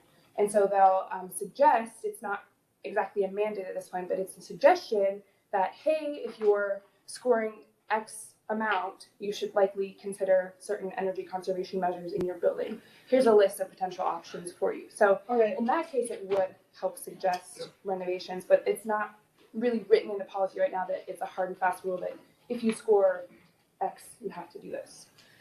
okay, I think, Lauren, maybe that you're thinking already ahead into this. So first step roadmap, maybe that's the first recommendation that we get that in front of council this year. We were planning that for a while anyway. So then what's the next step on the roadmap? Is it to reevaluate as a city and give incentives on here are your commercials with the lowest EUI, and we have discussions with them or something like that? Well, I think the secondary items, the first is let's set the benchmark and then track over time. So that's item B. What is that? 5BB. Sorry. Following you? Benchmarking and performance standard? So that really should be 5BA. Yeah, I know. And then I think the next part of the roadmap is, triggers and timelines. And in parallel with that is funding and mechanisms. Because, you've got the carrots and sticks, and how are we going to help make this happen as a strategy over the long run? That's Is that good. right? When are we, so that's all on the commercial side, right? When are we getting into the residential side? That's existing buildings, period. But the benchmarking, Will be commercial 5 and up. 5K and and when up, are we Typically, they're benchmarking? also included in multifamilies typically included in which works for me. those benchmarking policies. How do you look at multifamily? So if you have Like an apartment 10, building. 10 that's- units at 1,000 each, I so then you have believe it's- 10,000 and you gotta do it. It is to talk point, it's the total building, so if there's 10 units within a single building, And and that's that for building is commercial, greater than 20,000 square feet, then they would have to. and that's for commercial too. If you have one big building, but every floor is owned by somebody else, Yep. Yes. Yes, the whole building counts. And you're able to do it. It's not by company or by ownership entity, it's by building. I'm gonna look into this. There might not be a category for multifamily. I just, That's a great Is one. that, I are just, we including multifamily in the with the ordinance state language? benchmarking law, they do, Yes. it is for. okay. Yes. okay. And I believe in this, I'll have to double check, but I remember seeing that if there's at least 4 units in a property, sometimes it can also trigger it to be a multifamily unit. So quad and up. And Yeah. one more little interesting tidbit. If you have people who are concerned, 5,000 square foot building owner, and they say, hey, we don't want to do this because you're gonna do this performance standard thing. There are a number of different studies also that support multifamily low-income housing, the equity, quality of life. It triggers the landlords on a lot of occasions to improve their building performance score to get leases, right? So we do a lot of that, right, just in the commercial space, but there are studies in multifamily now that support benchmarking for low income and moderate income. And I think I've got those notes and stuff somewhere. If you want any of those kinds of studies, they've been done. And I think we want to follow code because what you're saying is quad and up is multifamily. I'm pretty sure that residential is considered single, double, triplex, and anything more is considered multifamily commercial. This is So for we reporting, not so much code language on Yeah. reporting metrics. 4 and up is considered multifamily in some Got it. cases. But I think we want to make it as easy as possible on Scott and crew so that if the definition falls at X on the code, then we keep the definitions consistent Reflect the code definitions in the or reflected. So here's, 1 and 2 family dwellings. all we're discussing right now seems logical. Here's what I'm trying to get in my head, because we somehow got a grip on this, gotta get a grip on that. So let's say our existing buildings have right now 100%. And somehow we gotta get by 2050 to 0. So now we're saying maybe by 2024, we're gonna have the benchmarking, by 2025, we start to implement triggers. Like what I'm trying to figure out is, what are the discrete impacts of each of this, so that ultimately, at some point, we all gotta bite the bullet and have our houses to be net zero. Right. Well, and I think this is part of the roadmap, and meaning, for example, Scott's definition of a trigger for a major renovation, or whatever they're called. I don't know if these different, trigger points. Can you give me an example of one? What do you call it? Oh, you're referring to existing buildings? To existing buildings. In level 1, 2, or 3 alterations, additions, remodels. So we wouldn't change of leverage. use. I get all of that. What I would like to ask, if Sorry. it's possible you can do that, is whether you can take all of these things and estimate an impact. Yep, So that we actually have somewhat of a curve that we know we need to follow that is Right. somewhat reasonable. So my curve is gonna end after 5 years, but it's gonna have like, here's how we set ourselves up to get on the best trajectory to 0. And it's gonna be, so, if you factor in what you said earlier about bringing in Excel's timeline, right, to decarbonize the generation, okay? Now, what else can you do as a city to help them meet those things? Adding demand response, adding storage capability for the future, electrifying everything, so that if Excel does reach their goals, they may not be our goals, but we can, that's kind of how I envision the roadmap. And it's like, here are the, we don't have the crystal ball or the. I think it's fine, Myers, to end, we need a 5-year roadmap, but then we need to reevaluate. Yeah. But I think it's also important that we have What the to do. line and just say what generally will cause us all to get to 0 by 2050. Yeah. Just so that And I think people have that vision where we actually want to go, and that we're not crazy doing the things we're But doing. it's a combination of triggers and deadlines. Yeah. So to make this kind of simpler and we're not expanding the scope of work, we're obviously gonna do this more studies later. The graphic maybe that might speak to what you're talking about is just divided up between us and, now in 2030, now in 2050, and what percentage of our housing stock needs to, achieve that 100%. And it's an overly simplified kind of explanation, but that's really kind of what we're talking about is like by 2030, 50% of our residential housing stock needs to be net zero. Or 100% of our housing stock needs to be 50% offset, something like that. It's too simplified, but maybe that's kind of what, we're trying to encourage. We need to do more studies. We need to figure out the impacts of this. This consultant contract doesn't cover that. No, I just think it's important to show the projection to 2050. But it's also a function of going after those federal funds and going after those state funds and going after those nonprofit funds that are available, will be more so available over time, and establishing the program so that they're shovel ready and we can get those monies more readily and quicker. Yeah. And we're basically in line before they're even offering them. We have everything ready to go. They're coming fast. And that's why we're doing this. And so within benchmarking the building performance standard, I think something that we can support as far as this 5-year timeline is, once the tracking of the energy piece is in place, our recommendation will likely be take that data and understand where those buildings will max out on efficiency. Get a trajectory so that those building performance standards move those buildings towards that path, and once they're there, then you think about electrification. Or maybe electrification is baked in as trigger points through that process, so that you get there and there's more decarbonization that Can we happens talk on the way. about this maybe? I thought we were clear. Okay, let me rephrase. There was a strong emphasis in our last discussion that we should not prioritize only the efficiency portion, but that we should have the electrification triggers early on. I agree. Is there agreement? Then we should reflect that in the roadmap, that we pretty immediately go for trigger points and electrification. And in parallel, people can use efficiency. So I think you should describe like the rationale behind that Yeah, and why the group came to that kind of conclusion.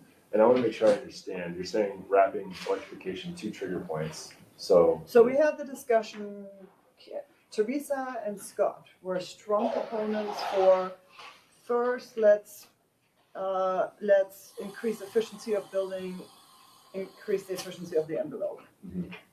And then we had a discussion about that, and there was a strong group, or maybe we're just very verbal, sometimes I can't separate that. But there was a strong, emotion in the, Scott, you were talking about that several people said, I did that, and it was far cheaper for me to go for electrification, even if my house is not efficient, but it was way more cost effective. And I have less of a greenhouse gas footprint. Remember that whole Yep. discussion? Yep. And Flipping the since triangle, right? Bill was so important. Bill's the big Yeah. component of that. Right. Yeah. It's such a, yeah, It was less about how much energy we're using or not, it was more about the greenhouse gas footprint. yeah, I'm from the Midwest, I've always been a weatherization first proponent, or, champion, right? Seal your envelope. Yeah. No, I'm right there with you. Okay, I was like, yes. I'm agreeing. Yeah, To that point, that was something that's how I think. But it doesn't seem like any of these codes, they're really all about Yeah. electricity Yeah. and yeah, not nothing. using gas fired. And that's obviously, our base codes will do a good enough job. The base codes will. And we looked at, when we looked at A+ and some of the other ones, like zero energy ready homes, where it's like, make your envelope so that you can run it off 100% renewable later. I might probably gutted that, but to your point, these are very electric focused, but keeping in mind that 2021 IECC does bump the envelope requirements and penetration But requirements. that's on new Again, that's construction. new. On new construction, thank you. Well, I mean, yes and no. Yeah. It depends. It certainly is for Golden and window replacements, it all meets current code. Yeah. So, 0.30, and that doesn't change. The ceiling insulation goes up quite a bit, but, there's other stuff that the newer code is significant changes wise, adding additional energy efficiencies, to, depending on what path you choose. So, I thought about those triggers and maybe those triggers just don't apply in the way that I thought they did, because we're really just talking about electricity here and solar ready type stuff, or on-site renewable completely. Sure. Yeah. Small point, but just a question on benchmarking data. Who do they report to? Do they report to Teresa's office or to Scott's? We're back in the saddle. Okay, but in whichever case it is, you need then the resources Yeah. to not just get, 622 reports every year, but to analyze it and make meaningful analysis and recommendations We're based on that. absolutely. We're starting to kind of build a vision for like what is different team of- decisions. And that needs to go into your What's it recommendation. gonna cost us? Reporting Resources isn't for gonna the cost us city. very much at all. No, but if it's What just, we really wanna do is reporting collect costs you some nothing. reports. Yeah. Yeah, But you gotta do something with it. So to that point, there are 3 or 4 inputs that Teresa could take from those reports that would be valuable, that you could then at least have a mailer to say, hey, hire a consultant, come in, hire somebody to come in and do commissioning in your building, you're an building group. Can we write Sorry. this So in? I think we wanna Motivational get away from those That's a good question. intricate Yeah. details. I agree with Tanya that should be something we flag in this roadmap, is that if we're going to implement a benchmarking program, additional resources will likely be needed in order for that benchmarking program to be meaningful. And likely to analyze that data to set those performance standards that then could be. Teresa, what if that is public information? All of it?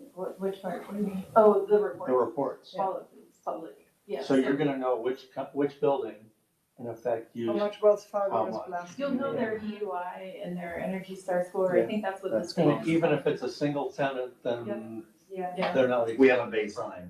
Yeah. We established the I baseline. know, how many years have we been trying to get permission from these companies to share the Share, data? share. and that But in was this case, like you can say, some- hey, you're one of the 10 biggest users, Yeah. we're gonna be on your case It'll be to good. do something. I just wanted to add real quick too, capturing these kind of gems. And there were many throughout these workshops about how we went from an envelope discussion that was really important and focused on energy efficiency to, is really the point just electrification?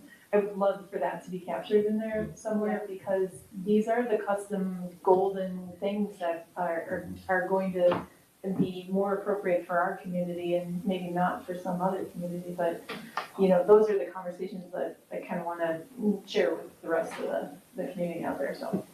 Yeah, And I don't know, like, I'm kind of a convert, I don't know if you are, but, you know, getting to that recommendation of maybe that is the point about this and not building envelope, but I don't want to lose that argument or that point, that perspective, because we may still, you know, kind of want to go in that direction. In the end, you're still using it. Yeah. Regardless if it, Absolutely. I mean, one has more of an impact, obviously. The other thing I think that needs to be in here is the discussion about the greenhouse gas emissions, that it's 75 or 80% of our energy use comes from the commercial sector. And somebody's gonna ask us, why are you even bothering with residential? I'd like this report to answer that question. So. Commercial is a terrible description of what that comprises, because it includes multifamily residential.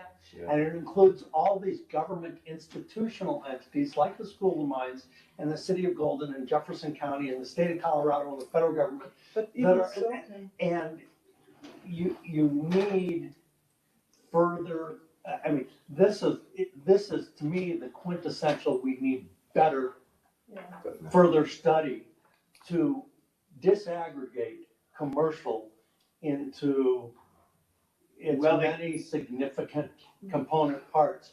And you will end up finding that a big chunk of that is in the government sector, all of which, except for Jefferson County is subject to our building codes. So if they want to build And they're the only ones. yeah, and they're the only one. So if they want to build a new building up at the Taj Mahal, then it's got to be net zero, then it's got to be net zero. But if Mines wants to build a new building, it doesn't.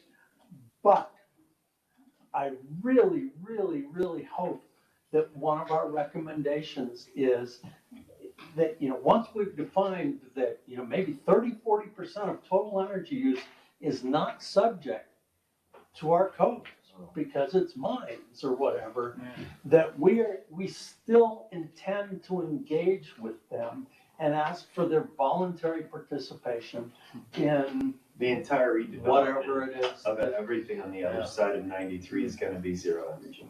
Yeah, That which is the is School great, of Mines which is great, self-selecting that approach. right. so Ken, So point they're on- taken. they're on- But They're on board. what you said, Teresa, is still true. Well, Because somebody will ask single residents, which are not in the commercial, right. why we're doing something about them. I agree with what you're Because we saying. can't get to zero by leaving a whole 30 or 40% of. Yeah, but what are we doing in the first 5 years? Yeah. So these are all good things to have in the report, and I know Hillary's probably got, like what Ken said verbatim right there. So, yes, your point's super valid, and we should answer the question with those caveats and explain how difficult this is. And so another study that gets added to our long-term list is to disaggregate the commercial sector and explain the hurdles, the challenges that it is for the public buildings. Well, I would suggest that we look at it I'm sorry, go ahead. I was just gonna say, if Golden was to implement a benchmarking program, would that require the governmental entities and the School of Mines to report? To participate? To participate. That's a good idea. Because School of if- Mines, I don't Can we do that? do that. I mean, they will have to I'd participate in want the them to, benchmarking? but I don't think. It would Policy be from funny the if state they opted out. That would be weird. Because I don't know that we're I gonna guess- have that legal. the answer, I guess my thought there, just to finish the thought, is if they are covered, then through benchmarking, it'd be very easy to disaggregate that commercial energy use because you're getting a breakdown sent to your office of all of the types of commercial buildings, those that are government owned, those that are universities, and then there's that very easy And does it, breakdown that can happen once you have the data, but the way that I believe inventories are conducted right now is utilities tag a meter, it's residential or commercial based on how big it is, how many units are in it for residential. So there's no way to disaggregate the utility data that you can get from an inventory, so you have to do that next level data collection through something like benchmarking in order to do that. Well, I believe that when we look at it from that way of slicing and dicing the pie, commercial, residential, you're looking at airplanes. You're looking at so many different things that are relevant to what we're trying to really focus our attention on. But if you slice it in a different way, buildings, industrial energy use, and transportation, those are the three primary buckets. Buildings are like 40, and then we're 30-30. I believe I'm rounding, but I'm in the ballpark. Yeah. And then of buildings, in Colorado, 50%, over 50% is used just for conditioning the buildings. So when we look at it that way, it's a much better way to looking at it. We can slice that buildings into commercial and residential now. And I don't know what those numbers are, but I know everything I've given so far is in the ballpark. But there is a way to slice and dice it. And let's not look at commercial energy use, because I think we're talking about a lot of transportation. We're talking about all the industry is going into the commercial. So all the industrial energy uses is part of commercial when we slice it that way. And then we also have I was going to say shit ton, sorry, but a ton. Said it anyway. I think we have a huge portion of transportation falls into commercial as well. So when you throw that out there, we need to, I think we need to get away from that. And we need to look at it from buildings, industrial, and transportation, and leave it in those three buckets instead. And so I'm just thinking how we can move that forward, because capturing that data might be difficult to say, but we know, based on the way buildings are built, what you said, 50% is conditioning Of buildings. Of buildings. So you got lighting, you got all plug loads, et cetera, of buildings, conditioning the space in Colorado. In the nation, it's about 40, 41. Because we So are really you only care about heating. suggesting that a Yeah, we're policy- heating the. Sorry, are you dominated. suggesting a policy or trigger be based on that, that be focused on conditioning, I for would suggest, example, to get the biggest bang for your buck as you sort of develop these policies? I would suggest what Scott's already suggested, low hanging fruit or envelope things. I mean, just we in our own house, and I'm simplifying, but we spend $5,000 on just basic weatherization and re-insulating. And that dropped our energy bills by over 25, I think it was closer to 50%. And on that point, you're talking about dropping the bills when it's important. In the large part, you're talking about dropping your heating, which is what we're focused on, is decarbonization, right, and greenhouse gas. So I mean, really throwing weather stripping on those low-hanging fruit and reducing your heat load. And then when you start talking about solar, putting the LEDs in, getting all the electrification done there in weatherization, reducing your cooling load, now your solar costs to 100% offset your home could be cut by, whatever percentage your end use is. So it's a hard balance to really make a hard recommendation to say electrification, weatherization. So what I'm hearing though is that yes, electrification, but we can't lose efficiency in this game, No, absolutely not. right? No, And yeah. so, yes, electrification is important, especially as the grid decarbonizes as we get But out of that. electrification becomes incredibly cheaper by improving the building first. Yep. And so those trigger points that we want to think about, that were on my slide, they're not anymore. Do we want a recommendation that trigger points should be improving efficiency first? Or maybe in the next 5 to 10 years before we're bringing in electrification? Reducing Or how do we want to- consumption is what I think you're trying to say. Reducing consumption through efficiency. Right, whether that be higher efficiency furnace, whether that be weatherization, whether that be insulation work. I would suggest furnaces out. Let's look at the envelope. So envelope for trigger points, if we're gonna add efficiency. Initially. And Okay. identify it with your set That UI. sound is different than what we discussed. With the data we'll have, couldn't you use EUI as Well, you're That's- the last yes, meeting, that was the way. Exactly, so you And- would and- do that. and we did then discuss the opposite. Oh, we didn't. ultimately leave it up to, I mean, you can I missed suggest that to the meeting. building owner how you Sorry. Yeah, leave it up to make, leave it up to them. If they Yeah. wanna spend it all on something that isn't improving the envelope, well, that's their own dumb decision, but they're still gonna get. Yeah, And that's an arguable tax. It's, we have to. And maybe this is where we have carrots. Right, I think here's my approach. I would say, we have EUI, we know our low-hanging fruit. Maybe we can identify those that have a bad heating load. Those might be weatherization opportunities. But it's arguable as to whether or not you're gonna maximize efficiency or focus on, Let's focus our carrots on efficiency yes. Instead of electrification. instead of I'm electrification. not Because I think sure. that is counter to what Tanya's saying. Yeah, I think, Bill rears his head. Yeah. And this And is, so this is Scott, really sure. good. Scott, what's up? Oh, no, I just don't even know what just happened. Did you flip flop? It just went like. Midwest guys. I would suggest also that it doesn't have to Another have ISD. one direction. Right. It can come from both ways Yeah. and meet in the middle. It doesn't have to be, you have to weatherize first and then electrify. Maybe if your building has a hole in the wall, maybe that's when you weatherize first and then you can electrify. It doesn't have Well- to be a kind of hard and fast rule either way. It kind Can I- of makes sense for the building. Can I make a case for efficiency first? If we throw in, let's go big, let's go geothermal. Let's throw in a geothermal system. And the house is 1970, 2x4 traditional stick construction, thermal bridging galore, terrible basement walls, etc. And we throw in a 7-ton geothermal heat pump. And then 3 years down the road, we decide, oh, now we're gonna rubberize and we're gonna re-insulate and we're gonna make it better. Now we have a heat pump that's gonna short cycle and wear itself out in half the time. okay, I just wanna say, I don't think we're gonna solve this here because there are different opinions, and I think it's driven by economics. And so I think we need to have some cost studies that say, what is the cost to, to increase the efficiency of your envelope? And that price could go for relatively modern houses into the tens to 100,000. And compare that to the greenhouse gas reduction you could get by replacing your gas furnace with an electric furnace, and what does that cost? And that is the crux of the argument, where we're coming from two different sides to it. And I think we just gotta know the economics of it and make a decision.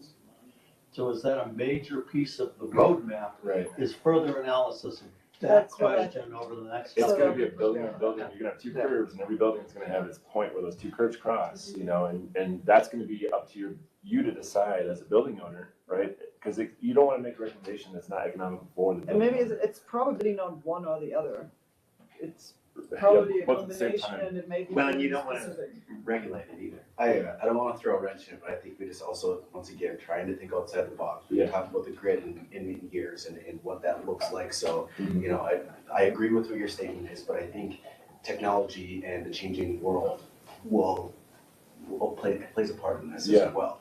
We don't know what's the next. I understand what your point is of it, overworking itself in that, but what does the next technology look like in that future realm? So that's all I wanted to say. Totally, I was thinking the same thing about Well, climate. so where are you going with that though? That ultimately. What I'm saying is like The market's gonna drive us. We're discussing right now actually the descriptive approach.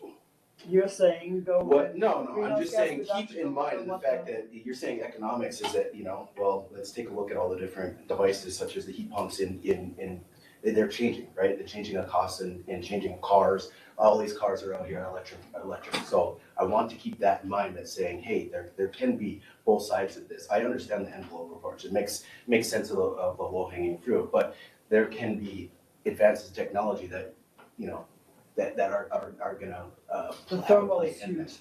Right, where Who it's cares like, about hey, heating the house? so storage, I know we're talking about batteries, they just, whatever. I don't wanna throw us off track. But Keeping that in mind. Yeah, that's great. Yeah. But don't ignore that one fundamental thing won't change, and that is natural gas is natural gas is natural gas. Sure. And it has its carbon. So I'm saying I'm leaning Greenhouse more gas towards an impact. electrification. I And understand, electrification is in fact a much change. and I'm there with you, Yeah. right? They both need to I get happen, just which this guy. first in these case by case basis, you know. At some, And so to maybe to the point that was said, we have. And it could be a very- parallel strategy. They could, and maybe, to incentivize envelope, there are almost, funding mechanisms available for people to take that on and outreach to take that on, while there might be code triggers or other triggers that push efficiency. Yeah. Right, so there could be that regulatory approach where you get efficiency or. but at some point, the roadmap, some point, we gotta make a decision, at what point if a gas furnace gets replaced, will it need to be electric? We have to have a date Yes. for that.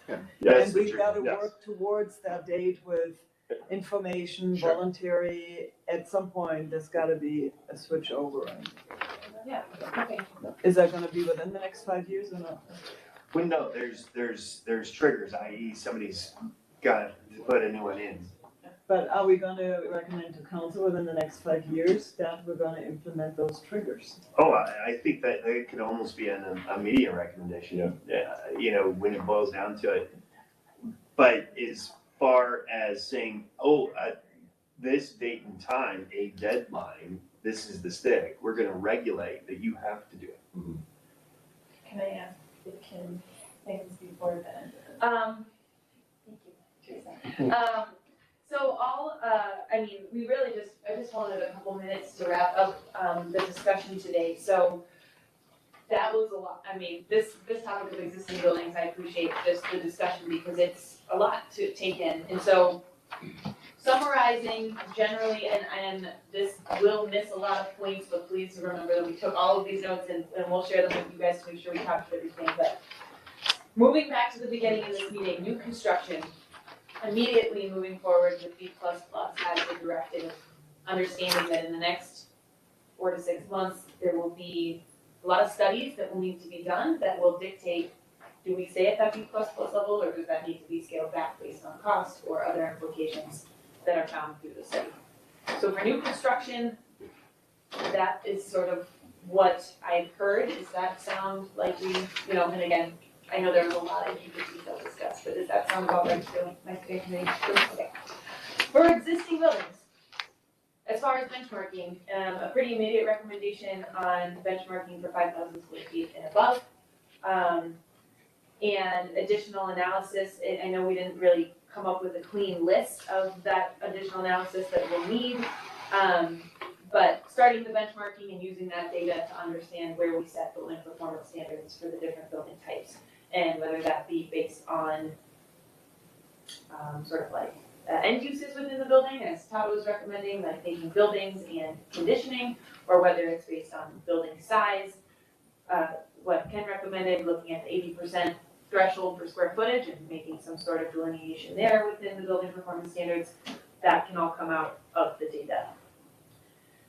Looking at how we regulate those existing buildings for triggers and through the building performance standard, understanding that electrification and efficiency are important and we need to find a way to push electrification because we know that's where our greenhouse gas emission reductions are going to come from, while also making sure we're not ignoring the low-hanging fruit of efficiency and incentivizing that where possible.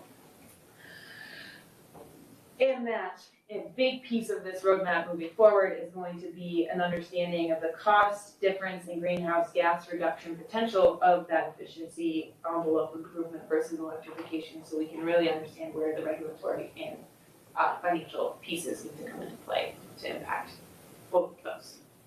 Are we at some point benchmarking residential houses? Not at first. I don't know that Doesn't there's say first it readings I have that are kind of. I lived in California, I was in power, but it was kind of considered a little bit too big brother. Yeah, I think that I would agree with that. Yeah. At the start. Let's encourage, educate, get people to To stop growing in their basement. That's what happened, is that they found a They're lot upstairs. of households that were Oh, growing. really? Yeah, and then contracting it as a way to.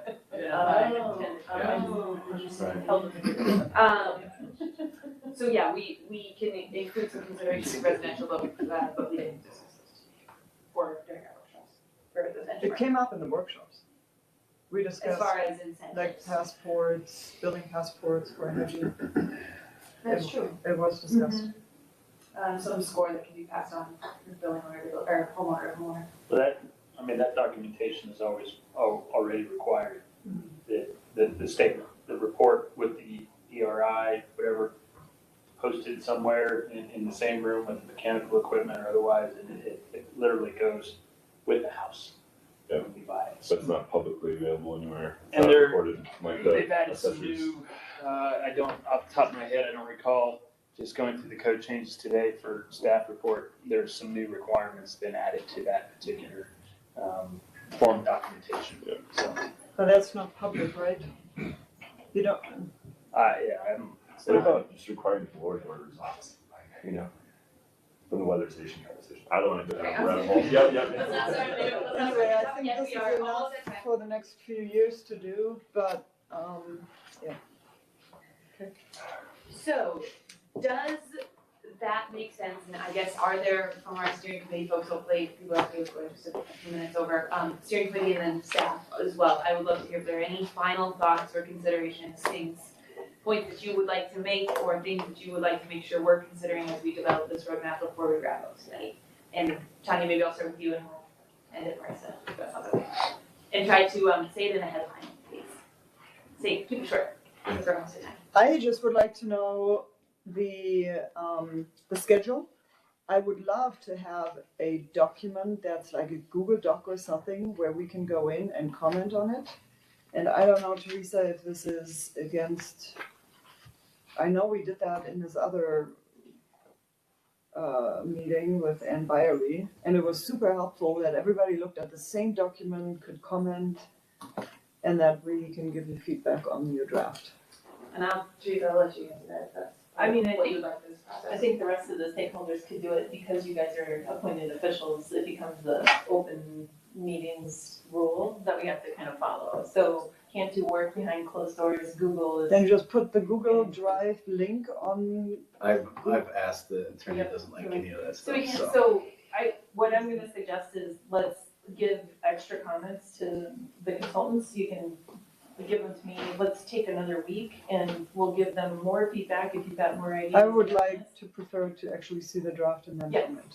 And then we will get a few different drafts probably out, to you and the stakeholder group, to take a look at and give comments back. So let's look at our timeline of what we have left in the contract and see what we can fit in there that's reasonable. That sounds great, so we'll follow up with you guys on. Okay, timeline. and when is this all completed? Like, what's the date to have this done? I'm sure you don't want to edit stuff until Christmas. Contract. Yeah, I think it's beginning of August or end of July end of is when we July. extended it to. But I'll have Also, to with double two, check. okay. We should confirm that before you. Yeah, that's. I want to say end of July. I feel like I remember July 30th. Okay, and could we put a page limit on this? Because what? otherwise A page nobody's limit? gonna read it. A page limit. Yes, please. Knowing Miles, I think we need a page limit. Yeah, I love the ideas moving this around. I mean, I don't want to. So, I'll wait. yes, we can, let's, I would like to get through just one final round of I thoughts. think less than 20 pages, if not shorter. Completely agree with that.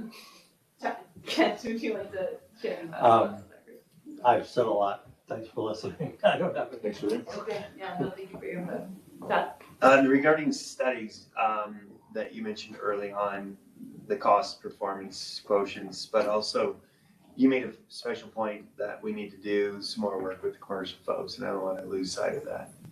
I'm sorry, with the what? Commercial. Commercial. Yeah, okay. That's, I think, very important because we're essentially gonna have to go back to the drawing board if, the council finds out that we haven't done that. They're gonna say, yeah, thanks, but no thanks. Come back when you're ready. Regard to construction and existing buildings for both recommendations? I would suggest yes. Can I add to this? When we send these notes out, Kim will send them through me, and I'll do this like sort of organizing on it. But I'd like to try to organize what action steps came out of this that were added to that we hadn't thought of for the immediate recommendations, because that's my most urgent thing, right? The roadmap actions, I'm gonna watch the recordings and go through those and all that, but I really want to make sure that like the recommendation, the action step you said with the commercial folks, anything that would relate to the new building code adoption, that was what I'd hoped to get out of this and a little bit more succinct, yeah. So that's, I think, something that we can, once I see the notes, I can kind of like go through highlights. I think that these are the actions that we pulled as related to the immediate recommendation for new building code. And that's kind of what I wanted to disaggregate, I guess, from the longer term roadmap. Yeah, and I think we'll have those pulled out. Cool. Okay. Yeah. For sure. I was gonna say, very quickly, related to the short cycling message I mentioned earlier, if we are really pushing too hard on electrification without basically helping people understand what the liability could be, then we could be seen as being liable. So we want to be very mindful about the information we're providing folks. Because if they put in a $40,000 geothermal system and in 3 years it's short cycled itself to death because they've done an energy efficiency upgrade just recently after the $40,000 geothermal, and they could come back and say, you guys are the reason, shame on you. So we need to be very mindful of that, but also we're creating a demand generation consideration that is going to be massive moving forward. We need to be mindful about how electricity, the demand side, is going to be impacted by our decisions. We're a small municipality, we're not big, but this electrification push across the state is going to create a massive challenge for the utilities, and we need to be mindful of that. I'm done. Thank you, Todd. Appreciate those extra thoughts. First and foremost, thank you all for all the hard work on this. I know, and there's been tough questions, so everybody in the room, thanks for showing up. And I'm excited to see where this goes. This is a lot of this is so new, but I'm thinking about the future of my kids and all that. Seeing what we can build for them. So thank you. Yeah. Thanks, Todd. No comment. Are you sure? There's been a lot of good things said tonight, so, and I was about floored here when things kind of did this. Sorry. It's all right. Hold on, what do you mean by that? The whole envelope conversation, it came around full circle. It comes around for me completely full circle again when I listen to that. Yeah, there's a lot. And it made me think that I did not come back with the right response the last time it was brought up, which that's okay. So thank you for that segue, because I totally appreciate making this sausage. It's hard. And I know you guys have had patience on dealing with our process here. You guys have done the hard work of trying to figure out what the community is going to come up with. All of your points are going to be brought up in the future. So, but you guys are leading the effort. So I thank everybody for this. I think we're gonna, we'll meet together and talk a little bit more about some of the notes that we're taking, reorganize this a little bit, get you a draft, but I just appreciate the conversation, and we couldn't do this without this effort. It's just such a big deal, I think, for Golden, and we're better off for doing this, even though it's been tough, I know. So, thank you. I want to get and of course, Lauren, I do. Rick, you want to go, or want to go first?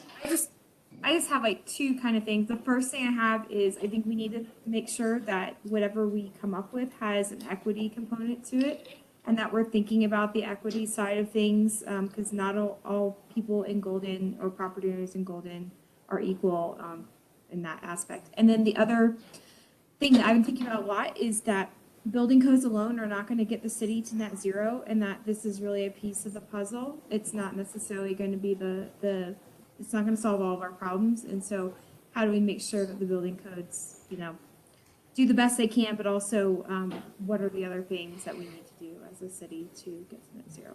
Thank you. Thanks, Lauren. So my last thought is going to be a plea. If you could please, take these great thoughts that you all had here tonight and put them on Guiding Golden. That is, I think, at the current time, is the best way to get the most publicity, the most transparency as to what we're talking about, because there's kind of a time commitment to watching these meetings. So if people don't watch the whole thing, I still want them to be able to hear your guys' great thoughts. So please put your stuff on Granny Golden, start conversations, have conversations on there. Great. Awesome, thanks, Nessa. And thank you guys for the fantastic series of workshops. It's been really nice working with you guys, and we'll get to continue to work with you guys as we refine this roadmap. So that's all for me. Thank you guys. Thanks, guys. Yeah, Yeah, thank you all.